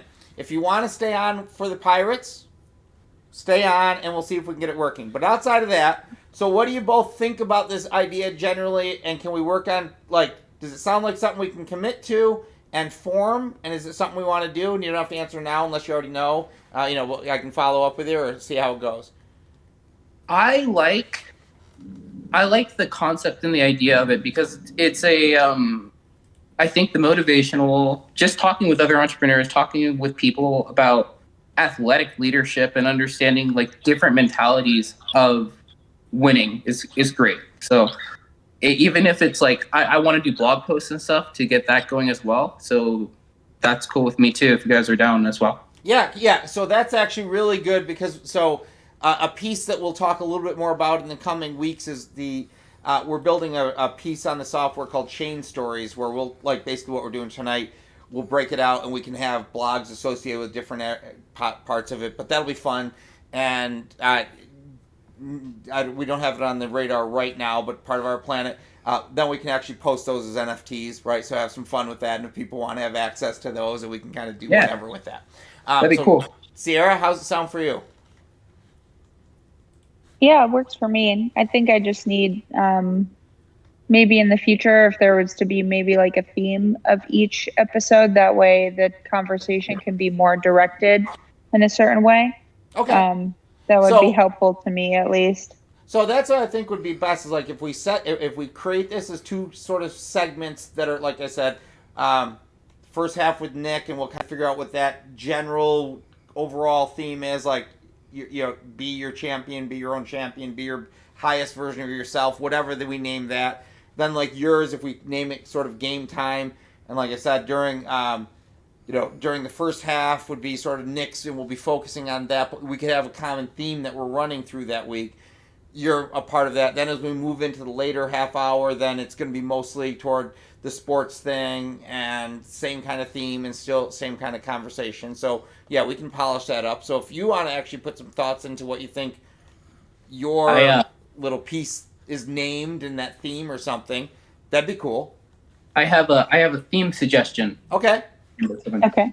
I want to say creation and destruction are two sides of the same coin.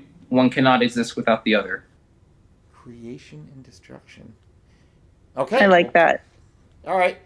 We'll put that. We'll put that up as a topic of conversation. Yeah, or something like that. So if you guys are good for next week, let's just continue the plan.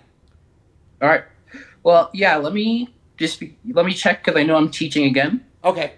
I know that you said maybe every other week. That might be better for me. Yeah, that would be every other, just whatever you think you can do, and then we can fill in. We can fill in other like guest hosts, or even if you know somebody that you like to partner with, maybe they could figure out whatever we want to do. Let's do that.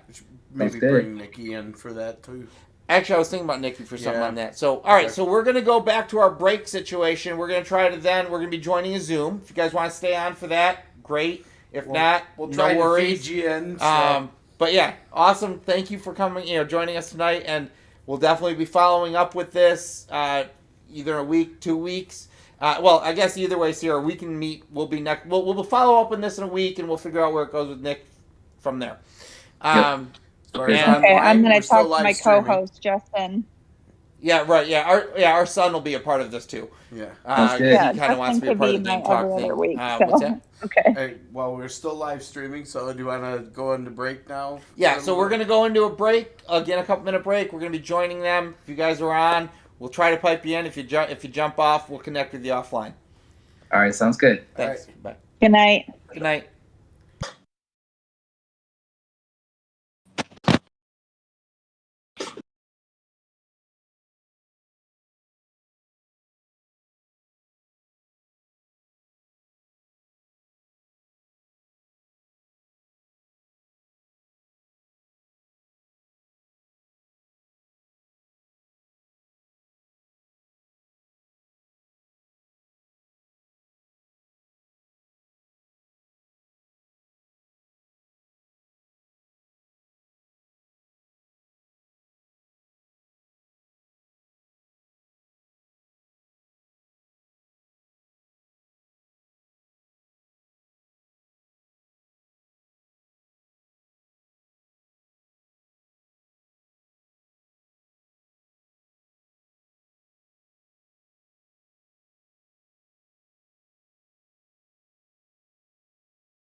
story, the fun. You've got the whole package together.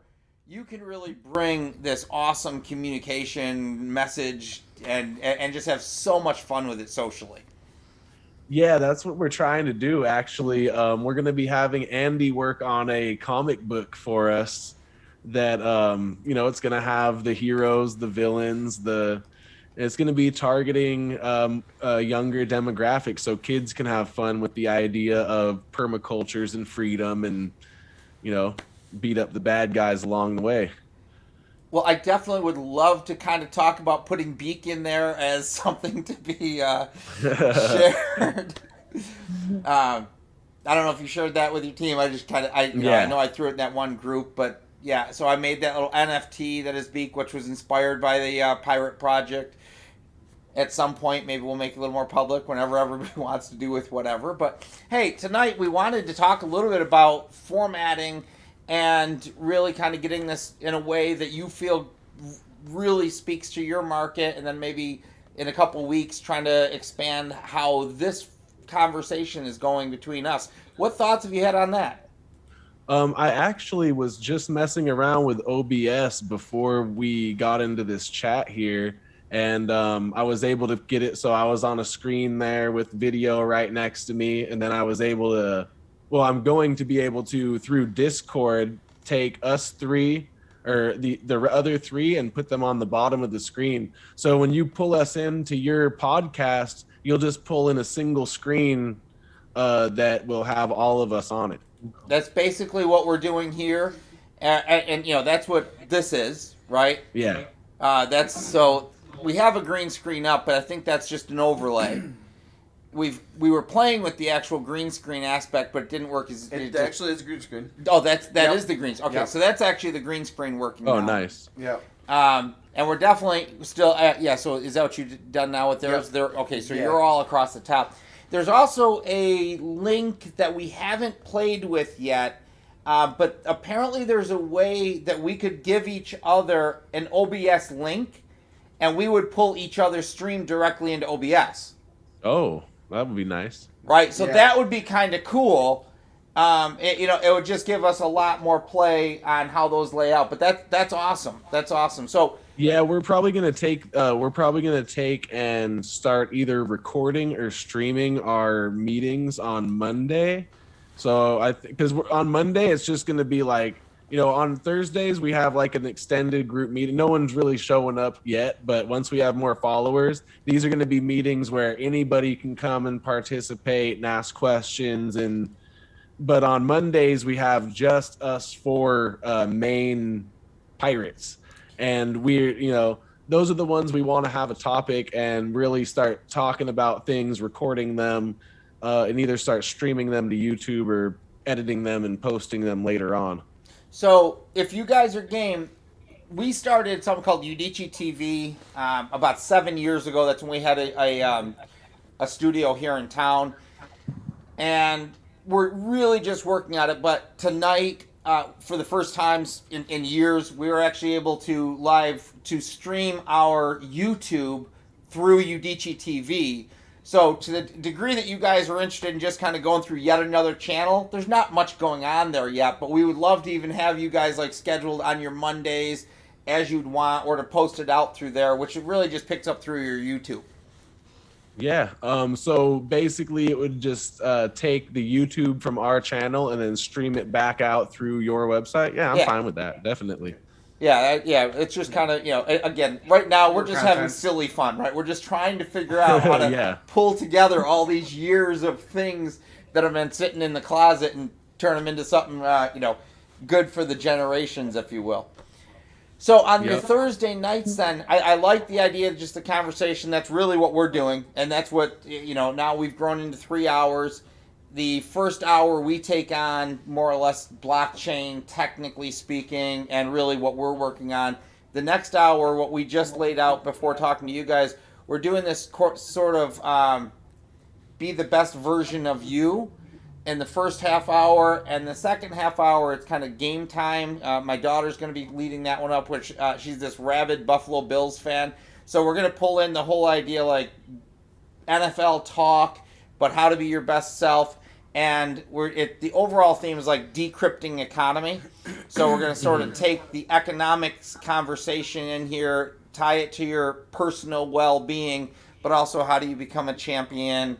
And by the way, here's this game called football that has cap space in it, and what's an economic game look like. So very, very generalized theme, if you will, for that hour. So what are you guys thinking other than just, like you say, for this hour that you're going to do, or however long it goes, that people can call in? Are you going to have themes, guests? What's that looking like? Most likely going to be having guests on. We're going to be coming up with a format. We were just talking about basically the marketing approach, because I was noticing that most influencers and people that are actually successful, every single one of their videos have this same introduction format. So you'll see the introduction, they'll start it off, hey, this is such and such, but it's the same exact phrasing, same exact words every single time. Click like, share, subscribe, yada, yada. So I want to come up with a format like that. And then once we have that down, every single episode could sort of be a topic of discussion that would lead back to the solution. So a lot of what permaculture is, I feel like it's the solution to a lot of different problems we're facing right now, from pollution to mental health to overuse of resources. So we could indicate the problem and then lead them to the solution. So whether that's having guests on, whether that's going out into the field, etc. But as long as we have the introduction consistent, the outro consistent, then whatever we sandwich in between can be up to creativity. If we want to do a skit, we can do a skit in there. Yar! Yeah. We'd be sailing on the seas with these scurvy dogs, you know? So, the spontaneity thing I think is really important. When we had our studio, so it was in an old factory that they were trying to resurrect into like art studio. So that's where, if you can kind of just imagine the old concrete kind of stuff. And then they had part of First Fridays where they would allow the public to come through. So we created this thing called Soapbox, where we would just pull people who were walking through and like dare them to come on camera. And we would just then do whatever. And I would tell people, like, you don't know me, you know nothing about me, you don't know if what I'm saying to you right now is honest, you don't know if I'm full of crap, or if I'm, so I would just take any position I ever wanted to have, and we had some of the best conversations. So absolutely love the idea of, keeping that room for creative spontaneity. Absolutely, the bookends I think are really important, and something we just started playing with tonight. We kind of put together our first, if you will, visual intro. We've got some of the sounds that we're working on, but I think absolutely music, sound, all of those auditory things coming in. You're embedding the brand deep into their their brain waves, and that's what this is all about. Is programming your audience. Oh wait, sorry, I don't do that. Just like the elites are using on everybody else. It's just exactly. the same exact. And honestly, I gotta tell you, one of the reasons that I do what I do, is when I actually finally understood how manipulative marketing was. It just eats at your core. Well, see, there's the thing is, when I started studying marketing, I studied all of these old school marketing experts, and they were telling you the old methods of being pushy and, don't take no for an answer. And I was finding that that's not what people want nowadays. So I'm able to market my painting business, Paint Daddy, just by branding it around myself and who I am. I'm just like, the main logo is me with my tattoos holding up a brush, That's right. And I try to be as honest as I possibly can with my brand, because you're right. A lot of brands out there are very deceptive with their marketing, but people are getting hip to that. And as people get bombarded with thousands and thousands of advertisements per day, and it's just this constant wave, they're going to identify more with people who are branding themselves authentically and genuinely. So now going with this, and this is going to take some really stay with me, folks, on this idea. We're going to go into like quantum physics for a second, not quite all the way there. But if we actually think in terms of what we're saying here, we know that marketing is psychology, and it goes further than that. It's actually now neuroscience, and we understand that they're actually trying to change the neural paths, our neural paths with messaging. And once you change your neural paths, you actually can change your cellular paths, right? And we know that this has been going on since, they're just, what's the thing where they just throw the subliminal, right? Where from back in the day, go get some popcorn.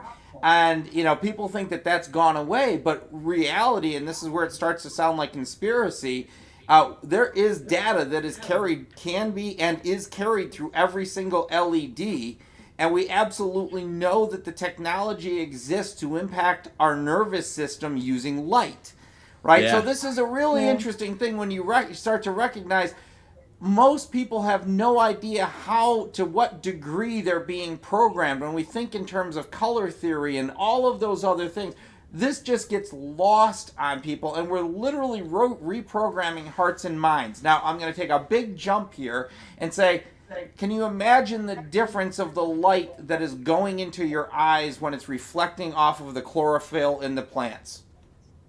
Oh, it's so much more relaxing. Yeah.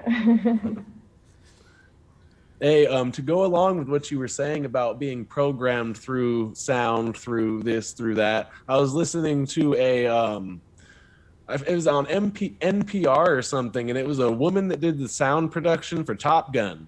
And she said underneath the plane sounds, they layered lion roars and gorilla screams and this and that because it would give us a visceral jolt. Our mind is programmed to get an adrenaline rush when we think we're about to be attacked by a wild animal behind us. So they used this psychology within the movie and layered those sounds underneath the plane sounds to give it that type of visceral jolt. Well, that goes along with how they put the whistle on the bombs of World War I, World War II. They actually added the whistles to the bombs to actually intimidate the people in the cities that they were dropping them over. Yep. Yeah. Crazy. Yeah. So they're using our own psychology. They have put billions of dollars into studying human psychology, and then they twist and use it against us to create whatever emotion they want to inside of us, whether they're using social media, sound in movies. It doesn't matter. They're turning us into robots made out of meat, as they say in this game, We Happy Few. Like, if you're making people have the emotions you want, then they're nothing other than robots made out of meat. I don't think most people actually know how far transhumanism already is, right? So it's literally what we're talking about here, where we have a mass population that is being programmed without their understanding of how, being manipulated without their comprehension of how an algorithm works or anything else. But then there's a whole much smaller part of the world that actually knows that transhumanism is already happening, where they're actually already implementing technology inside of our bodies to change our cells inside of there. And to think we get to choose our own response, I don't know. I don't even know if we get to choose our own response anymore because we're so inundated with all of this. But, and this is where it gets weird, with blockchain, conceivably, you get to ensure that your own response is what is the only thing that can be entered into you if you must be a part of the technology world. So it's an interesting thing. Yeah. Here's the only problem with that is that people's choices can be influenced, and we're in this major war of influence. So right, even though people would technically be physically making their own choices, if those choices are being influenced through being inundated with propaganda, is it really their choice? Exactly right. That's where like I don't even know what my response is anymore. Right? It truly That's what is. I'm adding to it. Yeah. Right. It's like I don't know that. It's definitely a thing. So this is gonna be awesome. So that's gonna be your Thursday night then, is kind of that whole kind of conversation, just whatever goes on, and make sure it just keeps coming back to the peaceful pride. Yeah, Thursday night we're gonna try to draw in as many randoms as we can. So I'm sort of just on the page. I'm sort of raking the ocean for treasure right now, which would be human beings that fit our plans and want to work with us. So the more that we're putting out there, the more people are coming and saying, "Hey, I really want to be a part of this. I like what you guys are doing," and I add them to the private group that we have. We're at like 32 members on that now. So all of those people actually are reaching out, trying to be a part of it. And that's what we really need. We don't want to force people to do things. We want people to want this for themselves and their families, want to get freedom and want to be able to supply their families with healthy food, live in a good environment, et cetera, et cetera. So we're just trying to gather the following right now, and once we have a certain amount of followers, we haven't decided on the number yet, we're going to release a GoFundMe or a Kickstarter like we were talking about last week when we were talking about implementing NFTs into it. So we're thinking, maybe as part of the Kickstarter, bless you, Ben, I think you sneezed. Maybe as part of the Kickstarter, we could implement a $500 NFT sale that you get that would be good for a $1,500 natural building course or permaculture workshop once we get the land up and running. So if you were to sell 50, mint and sell 50 of these NFTs for $500 a piece, boom, you got $25,000. And that could be put towards getting that first plot of land. Right. And I was thinking like even going full, putting $1 million NFT out there and saying you have rights to something, we'll build like a little private shelter, we'll build you on the land once we reach X amount of dollars in profit or something like that. But, that's a little out there. In your honor. Yeah. Hey, real quick, now, do you see if anybody, his name is Nick, has he tried to join? I have not seen any. Okay, because I didn't want to steal his thunder, but going on, and I'm sorry, I can't see your name, Ben. Going on to your point that you were just making, one of the things he's getting ready to do right now as part of his launch is the idea, it's not like you have to raise $1 million for one NFT. It's the whole idea that you just simply allow 1,000 people to own that NFT for $1,000, right? So then it's like you still got your million, and you got all these people who now are part of this NFT, and you give that NFT some sort of fair governance or some sort of free access to, your a course, right? They can come to one of the permaculture centers with that. So now you paid on that end of it. So I love those ideas. What makes you think in terms of Kickstarter versus token? That was a good question. That was my question. Oh, Kickstarter versus token on the blockchain? Yeah. We could do a token as well, but I feel like a lot of people that are interested in the project aren't only crypto heads. Okay. I mean, as far as crypto sits right now, only 14% of the American population has it. So by turning it into just strictly a tokenized thing rather than something like we could have the NFTs for the crypto heads, but Kickstarter makes it so you could just offer vouchers or whatnot too for the people that aren't really into crypto yet. Okay. And I mean, part of what we want to do is act like a bridge into crypto. So, I mean, token later on would be pretty cool, but I think turning into a nonprofit and just going the straight fundraising route with the trajectory that we're on right now as far as gathering followers. I mean, if I showed you my notifications on Facebook, it's like 18 notifications right now, and every single one of them is like 500 likes in this group and 324 reacted to your post in self-sufficiency group or something. So let me ask. Let's talk about that for a minute. What are you doing on social media to get the results? That's the secret sauce, man. Oh, okay.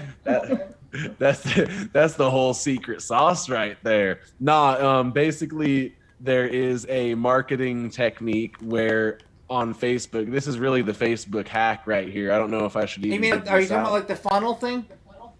No. It's basically sharing your own posts from your page into groups. It's a very simple tactic, and you're able to organically boost your viewers, because within these groups are already 85,000, 100,000 people. So you post things to your page and then go to your page and then share from your page into a group. And you might get 1,000 likes on that post in the group. Well, all those people in that group are seeing the Peaceful Pirate Project posted this particular item, and they're clicking, who are these guys? Look at that logo. Look at this. They're clicking it. They're scrolling. They're going, wow, I like this project. And then they're clicking like and follow. So it's just a way of throwing bait out there as a fisherman into all of these different groups on Facebook. You have to go join tons of relevant groups. Earlier on our, and I want to have a little fun here, but you'll get exactly where I'm going, I hope. Otherwise, I'll probably have to walk the plank here. But let's just kind of go with this, is that earlier in our game talk, we were talking about Vince Lombardi and the idea that, Vince Lombardi, greatest coach of all time, we can be pretty confident never once did he look at his team and go, now that's something I can't tell you because only the best know that. Right? That the greatest leaders don't withhold the greatest information from their people, right? So I get what you're saying. It's the secret sauce. But what I want to say about what you just said is, to me, that's honest marketing. You may be taking advantage of the algorithm. You may understand the game of the algorithm. But you're still talking to people who want to hear you. You're not interrupting their life. They chose to be parts of groups that you... Now, I mean, so I'm in a permaculture group down in Beaufort, right? Mm-hmm. And I haven't posted this yet because I don't exactly know the rules. They're not clear. I reached out to the admin. She's not answered to me. I'm like, all right, you've got 2 weeks now of not answering. But yeah, you're speaking to that group, right? I know as soon as she responds, hey, all thumbs up. When I share to that post or to that group about what you guys are doing, that's not some sort of insidious backdoor marketing. That's honest to goodness. Talk to people who care about what you want to say, you care about what they want to say, because you care about the same things. The only thing that's at all kind of, hey, the secret sauce is, we figured out Facebook's back door. Exactly. It's an organic backdoor that I'm not forcing my way into people's news feeds. I'm literally just sharing a meme into a group. Anybody can go on their news feed, scroll down, share any meme they want into any group they want at any time. All I'm doing is making sure that all the memes I share into the groups are coming directly from the Peaceful Pirate page. Yeah. That's just smart marketing. Exactly. So that right there, I actually got that from one of the guys who hooked me and Ben up, who ended up not working with us because things happened. But basically, yeah, that tactic right there puts you in front of people who are already into what you're talking about. So I'm sharing a meme about a relevant subject, whether that subject is crypto. If it's crypto, I'm sharing it to the crypto groups. I'm sharing it to SafeMoon. I'm sharing it to Ethereum. I'm sharing it to 20, 30 different groups. If it's about spirituality, I'm sharing it to about spiritual energy or Buddhism for everyone or this and that. So depending on the subject matter and the content, I'm sharing it to those groups. But also on the page, I'm putting my own caption on everything. We're putting our own spin on the knowledge and our own thoughts on it. So when people are reading it, it's not just a random meme. It's also our thoughts and our summary of what's going on. So people see that part of it and they're like, I agree with these guys. They click on it and boom, they see the rest of our posts. So it's really not backhanded marketing. All it is throwing a lure into these groups. And if they bite the lure, they're going to bring themselves back to the boat. I don't even need to reel in. They're going to jump in the boat like good little fishies. Absolutely. And I think it's the important thing also to take away from what you just said, and I love it, is that, as you're sharing a meme, you're writing your own thoughts. You're sharing your authentic voice. You're sharing your true, honest messaging along with memes that represent it, and you're sharing it to the audience that wants to hear it. I think that that's kind of important to do in any brand that's worth following. Exactly. I mean, most brands, that's one thing that worked for my painting brand, Paint Daddy, is coming across more genuine, because most brands will try to appeal to everyone. In the town I'm from is Valencia, California. It's a suburb, soccer van commercial. And all the painters got to have this corporate type of feel. Oh, we're going to do this and that. And all their branding is that. And I already knew there was a demographic not being targeted by anyone. So part of smart marketing too is niche marketing. You got your whole entire demographic, people that need paint jobs, and you split that into the sections. You got residential painting, you got commercial painting, you got industrial painting. Okay, well, I'm targeting only residential painting. Within that slice, you have all sorts of different people. You got faux finish, you got people looking for this, you got people looking for cheap guys, you got people looking for, the corporate brand. Well, no one was sitting there targeting the 30 somethings, the tattooed types, the types that might smoke weed, just be chill people. And I was like, there's a brand right there. There's an untapped market. And boom, I just put myself, because that already is me, and I just represented myself into that market, and now people feel like they can connect with me. I'm not going to come and drop off some guy with less than 5 years experience. It's going to be actually me there, and you're going to get what you're paying for. And it's the same type of honest marketing with Peaceful Pirate Project. This is us. We are individuals that all have our own thoughts on life, but we all want freedom. We all want a better life for ourselves. We all want to repair the earth around us. We all want better mental health. We all want a better connection with each other and nature.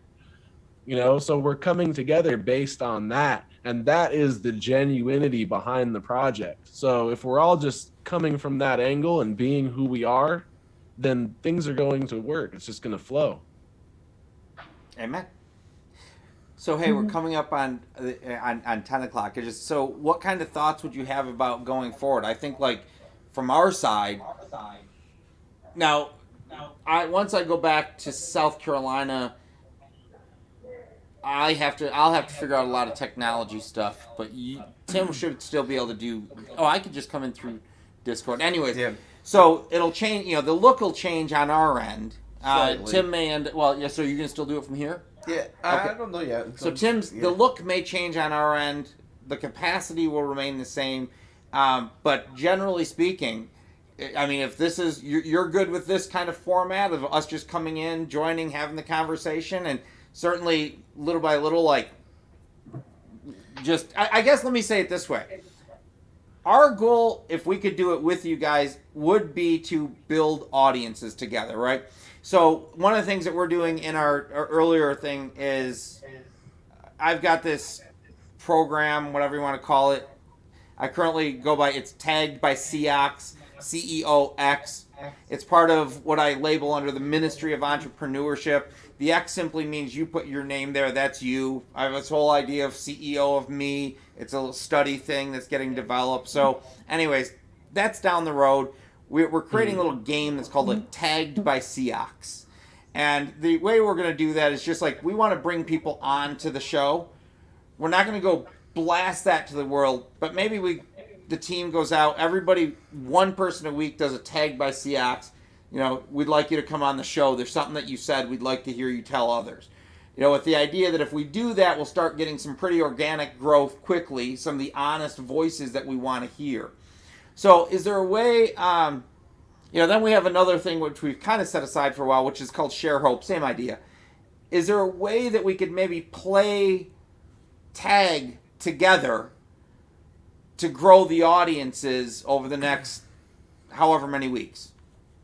Yeah, so you're just basically finding people's posts who would be good content for the show, and then tagging them. With Yes. the hashtag. Yeah, and I actually have I actually have like a little coin tagged by Seox. It's just so there's a little thing to it. We could actually kind of put together probably a Facebook page or something. But I would is there a way that we could maybe create a doubloon, maybe we can create a doubloon and tagged by Seox or something on the backside? And we my question is, how would people know exactly what it means that we want them to come on to the show, or how would they be able to? So we would have to set up some sort of ecosystem for them to be able to click it, go see the details behind it, and then be able to. Yeah, we could we could exactly just kind of we send them to a link that kind of says this is what this is. But it would be, hey, I really appreciate what you're saying here. This is something that's important to me. I would love for you to share that with others whom I connected with. Hashtag Seox or tagged by Seox. Go here for this link to understand what we're saying, something more. I don't have it all worked out yet, but something like that. Definitely. We could definitely start moving towards that once we have the details worked out. And as for now, we should definitely set in stone the Thursday, 6 p.m. West, 9 p.m. East. Absolutely. Time. Absolutely. Yeah, put that. I just put inside of your windows. You should see the tag by CEOX, the design that he was talking about. Chuck was talking about. Yeah.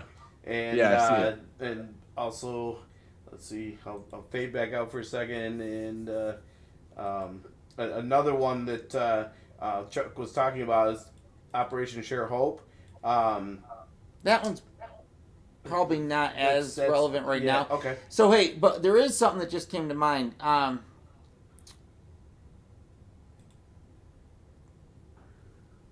Planet. So our whole thing tonight was Planet. As a company, we have this. Can you pull it up? Yep. We actually have a solution development process that goes, for years. Not that one. The actual. I know what you're talking about. Document. Yeah. And we're trying to think if there would be a way to use that. So there, in other words, we literally, from the point that anybody wants to begin developing their business, all the way through the technology that required for it, release of the technology, support of the technology, so that you can begin having that process laid out. That's something that if there was a way that if we could work with you guys on would be cool for us, because it would help us to refine some things in time, and then you guys could end up having it all available for your project, right? So all of the plans that you're already doing are in there. We could talk a little bit more about that. Maybe we could talk about that next week or something, if that makes sense. But yeah, let's maybe next week talk a little bit more about how do we get more people on. And this is currently being displayed. Yeah, definitely. Like I said, right now a good thing would be to start this 6 p.m. thing. Get it. I'm really digging the format that you guys have right now, and I believe this would help us also launch the podcast portion of ours, because we don't have all the format up yet. So it would help us kind of get our faces and words out there, and we could advertise it on our page. So it would grow both of us at the same time. It would grow your channel, plus have people actually see us and listen to us. Because right now they're seeing the memes, they're seeing the words, they see our faces with the image, but they don't actually know who it is, And next week, Ben's coming out here, and me, Ben, and Andy are going to be going to my video guy's house, and we're going to be filming a video. And it's going to be an introduction, all the things we talk about, reasons why we need to change, and then how we plan on proposing the permacultures and the eco villages, and then from there we're these podcasts every single Thursday. That is going to be the consistency that's going to get the following. If we keep on talking about having these good talks and having different subjects too, so most of it free form, but also maybe speaking on some current events or just things that are going on. Okay. Like they just had that meeting. It was Elon Musk with what's the Twitter guy? Twitter guy, yeah. Jack Dorsey. Yeah. Yeah, so Elon said that he was going to start accepting Bitcoin again if it proved that it was over 50% renewable energy, which they did a study and it's 54%. So, their market. It's funny. First off, I think part of the messaging to support a lot of the projects like yours, like ours, like the people that we would want to connect with, I think part of the messaging needs to include this idea that says, please slow down and listen. Please take the time. Please take the hour a week to tune into these shows. Please take the time to watch some of our, we understand we're asking for a lot of your time. We're asking for an hour a week. We're asking for 2 hours a week for you to listen, but our hope is that it's actually good for you and some sort of well-being, and we'll help direct you to those areas that we think could best help your own well-being.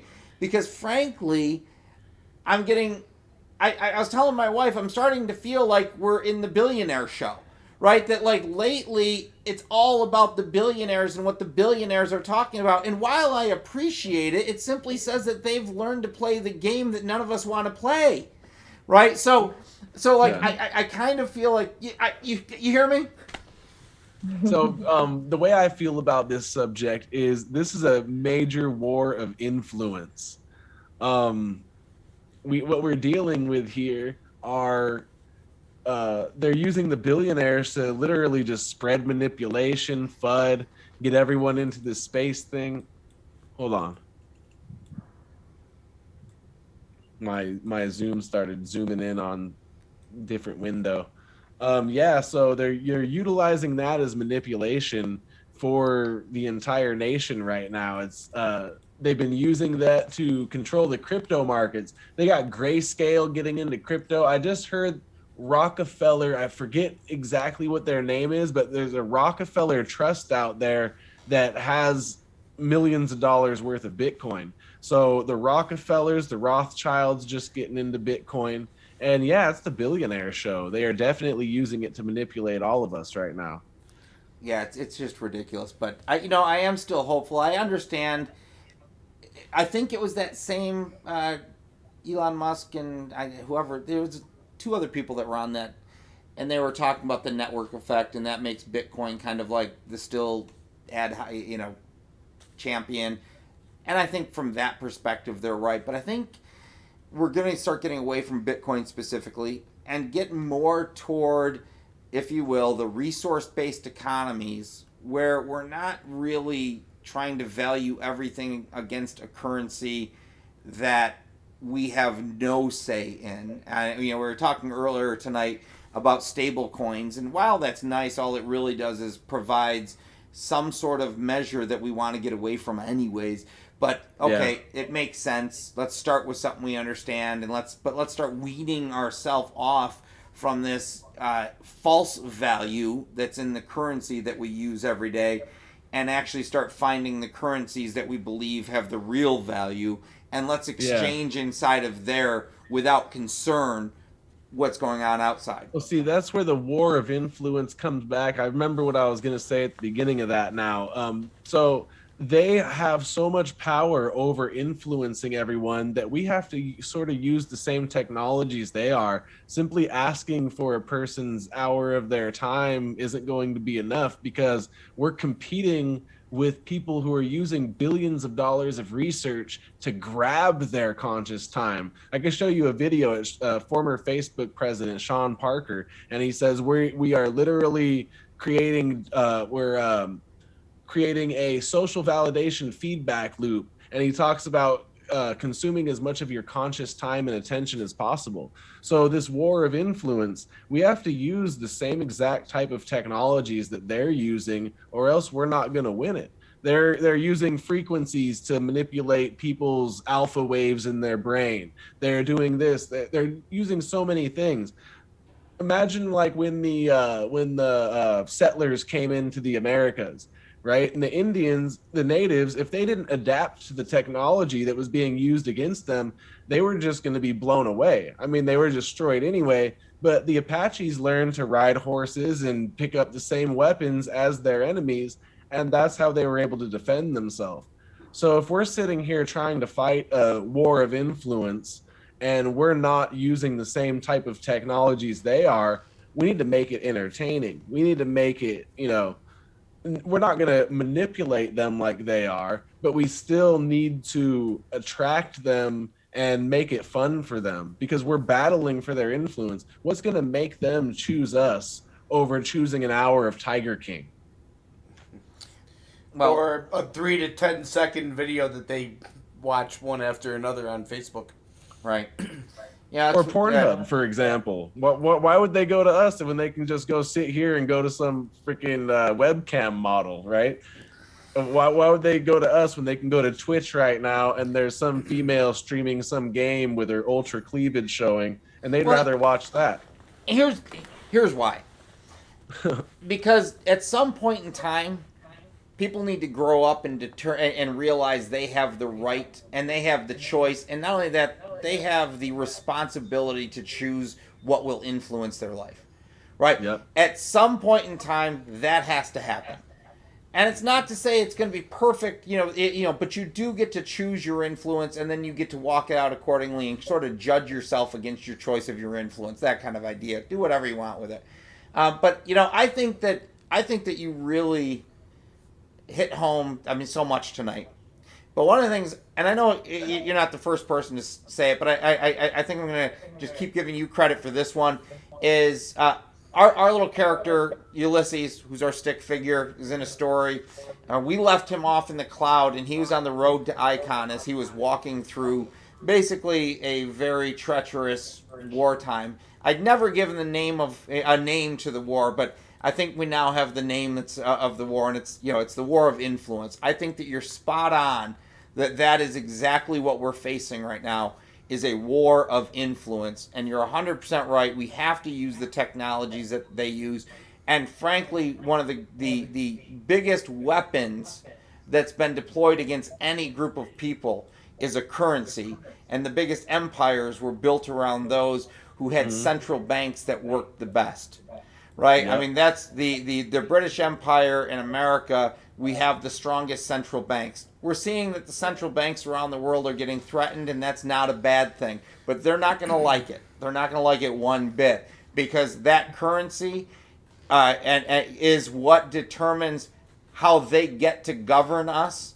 And we now have the technologies to do the exact same thing and create better influence for future generations. So I think, like, when we talk to you, that's what I always walk away with, is you guys truly are the peaceful pirates.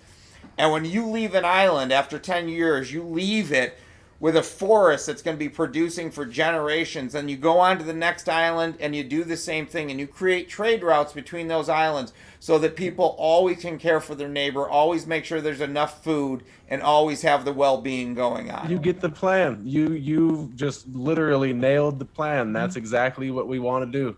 And go on adventures along the way, and help as many people find freedom as possible, whatever freedom means to them. Freedom is a person's choice to choose the life that they want, not be forced by situations around them or propaganda or manipulation into living a life of servitude for somebody else. We need to create a system that ends that, to where people are going to choose how they want to live. Absolutely. Freedom is the treasure. Freedom is the treasure. All right, guys. Well, we're going to sign off for our 10 o'clock. We appreciate you letting us join you, and definitely we'll be back next week. Yeah, let's definitely. I love this format right here. So I know they. Oh, look, you even got another camera angle. Look at Oh you. yeah, we got three. We don't have them all working quite right yet. Yeah, so I like this format right here, and I would like to start advertising. Hey, we're gonna be on this. Where do you stream to? Is it YouTube? Is it? So we go to Facebook, our Udicci page, Facebook. We go to YouTube, and as of tonight, to Udicci.TV. So that's beginning Udicci.TV, yep. Udicci.TV. That's kind of where our branding, but we're not quite ready to really do that. What we'd like to do is really work with projects like yours and create some channels back to your content that you would have online. We've done that with a couple locally this year. We started with that Share Hope is a project that we did with some other charities in town where we went out, interviewed them, chopped their up, so some of their media would be up there. So over time, we'd probably like to point to there, but I mean, to me, this sort of works. Mm-hmm. Now, where do you guys stream to? Huh? Where do you stream to? We're not streaming yet, but we're most likely going to stream to YouTube and then just allow that to automatically post to Odyssey. And then I think that YouTube will probably be the main source of our streams, unless, of course, they try to limit us for our content. But we're going to stay away from sticky subjects like COVID or whatnot, so as to not trip the algorithm on us. But And yeah, we haven't started streaming yet. Once Ben comes out here, we're gonna get all that planned out. And then and the Discord thing is kind of like you're planning to move there. Discord, what's gonna happen, I believe, is that I like your guys' format with pulling us in through Zoom. I think it just works like this. I mean, it looks like there's a slight delay in the words. So if there's a way that we could find out how to fix that as far as the video and audio delay. But other than that, I like this format right here for Thursdays. It's got a nice homey type of feel, comfortable. People are used to Zoom. They're used to the look of Zoom. So all right. So yeah, we'll definitely play with this and go from there. Yep. All right. And if the latency would be better on Discord, or if the latency would be better on any other video program, let me know, and we'll use that to video chat with you guys. I think what we've found, Discord is like, it's very, very powerful. It just has a whole bunch of settings that you can get wrong, but once you get them right, it sort of allows those kind of issues, like the latency issues, like that. Discord seems to be the best way we're finding right now to have a bunch of people connect, right? And then we can connect individually there, and then we can stream back out of Discord to the other ones. Yeah, that could be also be on my side because of the fact that off of the one laptop, like as I'm watching you speak on our monitor, I'm not seeing any. I'm not seeing. No, any I'm not delay seeing anything that on our side. So it may be us coming back to you that might be part of the problem, and that could be through our OBS feed because we are actually using virtual camera off of OBS Studio to actually pipe the feedback to you guys. Oh, gotcha. And then, okay. So that's where if we try that other OBS thing, I'll look it up again. But yeah, there's a way of creating an OBS link that supposedly you could take our OBS feed into your OBS and vice versa. Then we probably eliminate that pretty instantly there's some other things we can do inside of there. Even opening up Discord chat and stuff like that so that we can have some interactivity going on. So all right, cool. Let's work on it one more week in order to try to perfect the format, and then let's plan on the following week to start advertising and pushing it. Sounds good. Sounds like awesome. Plan to us. All right. Well, have a great night. Awesome. Okay, cool, man. You guys have a good night. Be well, Thanks Pirates. for the chat. Bye, you guys. Bye now. Bye. Arr, mateys. Arr.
coming back in on you.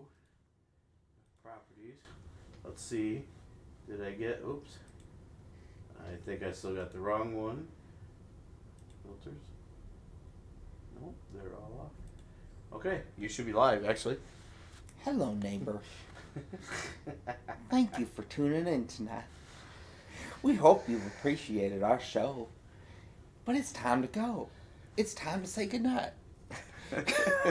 Wow. It's the last time I ever leave you to that task. Anyways. Hey, my shirt looks great. I actually prefer that color.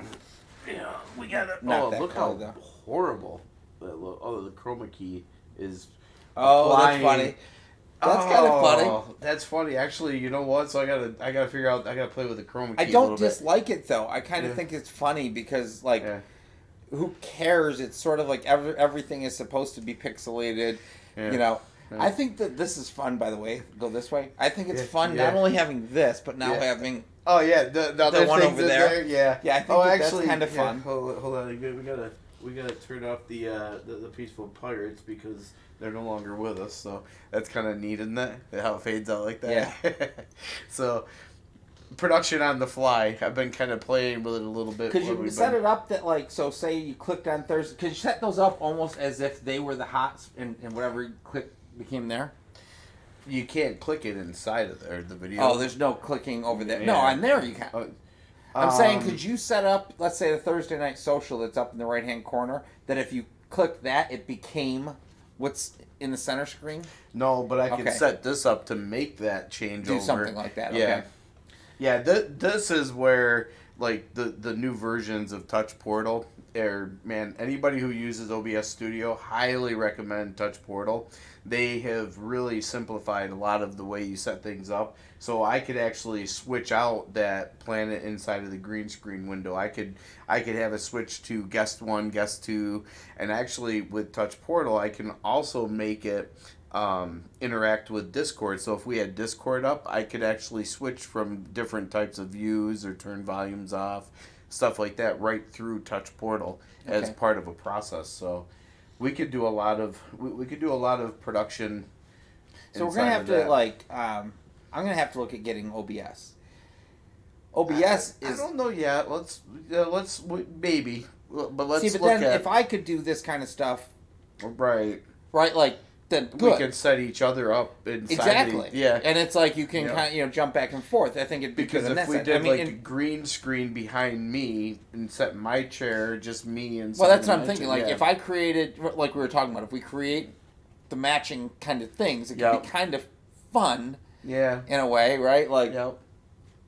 that'd be Yeah, kind we of could definitely do something. That'd be make it look like we're just sitting right next to each other. Well, yeah, but Yeah. obviously not. Obviously, So yeah. one of the things I think I really want to do is grayscale. Probably a lot of at least Ulysses, the Legend of Ulysses continue. But I'm almost thinking I want to grayscale color design. I say color design. But yeah, grayscale it for a lot of the UX, a lot of the UI, and some of the design that we're doing. Okay. I'm not as certain far of as that like yet. oh, Almost like just remove a bunch of color, so it's like we're more just starting our design as more like a wireframe, okay. right? So that Okay. we really kind of bring it back to very Well, kind it of just goes into our theme design. black, so. yeah, something like that. And I'm not certain of that, but then my thing is like if we set something up, like you could have one color. No, it wouldn't be gray then. You'd have red here. All right. Yeah, we'd have to I have figure red out. in some of the designs. Yeah, it's the red. We could go to more of the blue color Well, I that suppose I I have could in just the do the other. red. I could do green. I could do like the. I mean, effectively using these colors. If I had more of like a brighter green, I mean that's the Low Country, right? It's kind of like What about the blue? Could you use the blue? And then we This just one? make and then we just make the. Oh, we couldn't do lime green. We can't do our lime green. Oh, Oh, we that's a could. bump. Well, we could. We We'd have to do could. it as an image. right. But Yeah, that's and then kind the of other funny. part of it is, I don't think we could. Well, maybe we could. All right, we'll play with that. All right, I'll have Yeah. to look into OBS. Anyways, so that's the end of the show. We're going to be continuing going forward, 7 to 10. Improvements even during the show. We went from like the overlay to the green screen. That was kind of a fun addition for this week.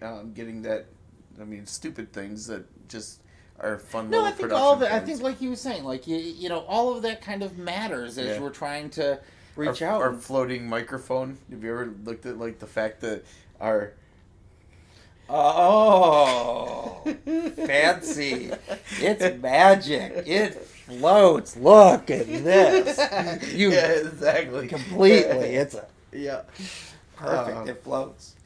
Yeah, we got a little bit of work to do on our audio. Not sure why our monitor speaker didn't work, but getting better. I'm trying to think if I, like, even for audio, just go into the headset still. I mean, it's nice and clean. Yeah, but- we could do that. It's tough. There's a couple things I need to fix on Touch Portal for like switching things around, but it went fairly smooth tonight. And I guess technically, once it's just you, anyways, you'll set this up more to it. Just set it Yeah. up closer. probably more of a desk. I'm thinking. That way my laptop's right near me, and I can hit things quicker, and I don't have to be leaning forward. Actually, that probably makes more sense if we made Yeah. it more like if we built off more like that. If it was more of a technical feel, you know, Yeah, we could have like the computers in the background, and it doesn't have to be. That might work. I some probably sort of could do comfort something. thing. Well, I don't know. Anyways, But- all right. Well, a whole All right. bunch of stuff that we're not worried about for this week, next week, or otherwise. But Yep. any closing thoughts? No, we inadvertently prepared our flag for launch. Inadvertently prepared our Yeah. flag. Yeah, I don't. we didn't prepared our inadvertently cargo. do- No, Yeah. we intentionally prepared our cargo. So okay, I'm having a conversation online right now, and this is kind of fun, right? This is my Calvinist group. I love the Calvinists. They've just got such strong minds, right? All right. And you get somewhere deep in, you're like, yeah, and they've got good hearts too, but they are just like, yeah, legalists, right? Yeah. So somebody shares a meme that says something like, the gospel is not God loves me. The gospel is Jesus died on the cross for my sins and propitiation of this sentence, which is Propitiation of sins, extraordinarily accurate. Yep. Extraordinarily accurate. Yep. But, they're saying that that's the gospel and God loves me is not the gospel. Okay. Look, I get it. But the problem I have here is, like, if you're going to judge somebody's brevity of expression and determine that yours is complete, then really the gospel is Christ and Christ is the gospel. So I need nothing more nor less than either. So when it comes to this, like, absolute need for proper definition, it's weird because legalistically you need all of that. Like, legalistically you need good definition. But in relationship, you need to have a lot of grace around definition. Yes. And so, again, all of that to say that I don't think it was inadvertent. I think it was very purposeful. And I think Testing, that, I I think it was very purposeful. I think that, like, getting the planet thing good Yeah. is important. Well, And- then we can start now that we know where we're at with everything and how close, with the fact that we could pretty much write the transactions. if Right, we so I think wanted. what we should do now is go back and look at our planet process Yep. and figure out, okay, what would put here. And one of the things that, like, we need to keep it in, I was thinking about this as I pulled it up earlier. Yeah, we're using it in a document format right now, and on the system we'll be able to use it a lot kind of more dynamically, if you will. But Yeah. the planet process, as much as you do want to stay focused on certain things and certain things go down here or have correlation, they don't always happen in order. Right. So trying to properly account for all of those is a little bit challenging. But nonetheless, Yep. I think we should take a look at our planet document and we should plan launch. Okay. Right? It's like, okay, this is what we want launch to be. Be fun Right. to do it. Yeah, it would actually be fun to do it on the platform with some of the stuff. We probably Yeah, I could pull think we of have it a together. lot of the stuff Yeah. on there, and we It's could just a matter kind of of pulling it decide, together. so what would we want to do Yeah. with this thing? And really, we're just looking at probably a milestone objective, right? That's probably all we're really looking for, and then how are we going to measure launch, right? Because if we're going to go, like those, Probably and get those, into some of the plan. I mean, we could just keep it. they're very all high that's level. all in there. Oh, that's all already in there. Okay. Yeah, those okay, are all yeah, things yeah. that are already in there, Okay. right? We So just, you're I'm not saying exactly start at the sure. milestone. Well, I'm not go sure down yet. and- yeah. Like, we just have to look at it and go, let's see what our structures currently are. Let's see how they align to the document. Yeah. Let's figure out, let's what do we mean by launch? What do we want Yep. it to do? I'm thinking, like I said, I think the role thing. And, all right, with that, we're going to end because I want to share Too something much that information. doesn't go here. It's not that it's a bad thing. It's just sometimes there's those secret things about business that you want to hold on to just a little bit longer because it's going to take a while to get done what you need done, and somebody who might be able to do parts of it better would get there before you, and you would lose a competitive advantage. And I know we live in the co-opetition world where we're all working together, but we still want to win. And we want to win with a lot of people who trust us to win. Yes. So for those people who want, we can share with you Seox tracking. Be well. We need a little window that says behind, like the whole behind the scenes, and have it like blur us out and be like. That'd be fun. That'd be fun. So That'd good be night, fun. everybody. That would be good. Yeah. All right, good night. All right, let's see. So I gotta figure out. Hold on, I gotta. Oh wait, apparently microphone stays on. Yep. Well, there's actually an Look at it, it's outro floating. process here. Floating. It What's floats. really awesome is there's an outro process, but And we are going out. out the video. There was. I just had to find it. Ready? It's gonna start doing things over here, and In 3, 2.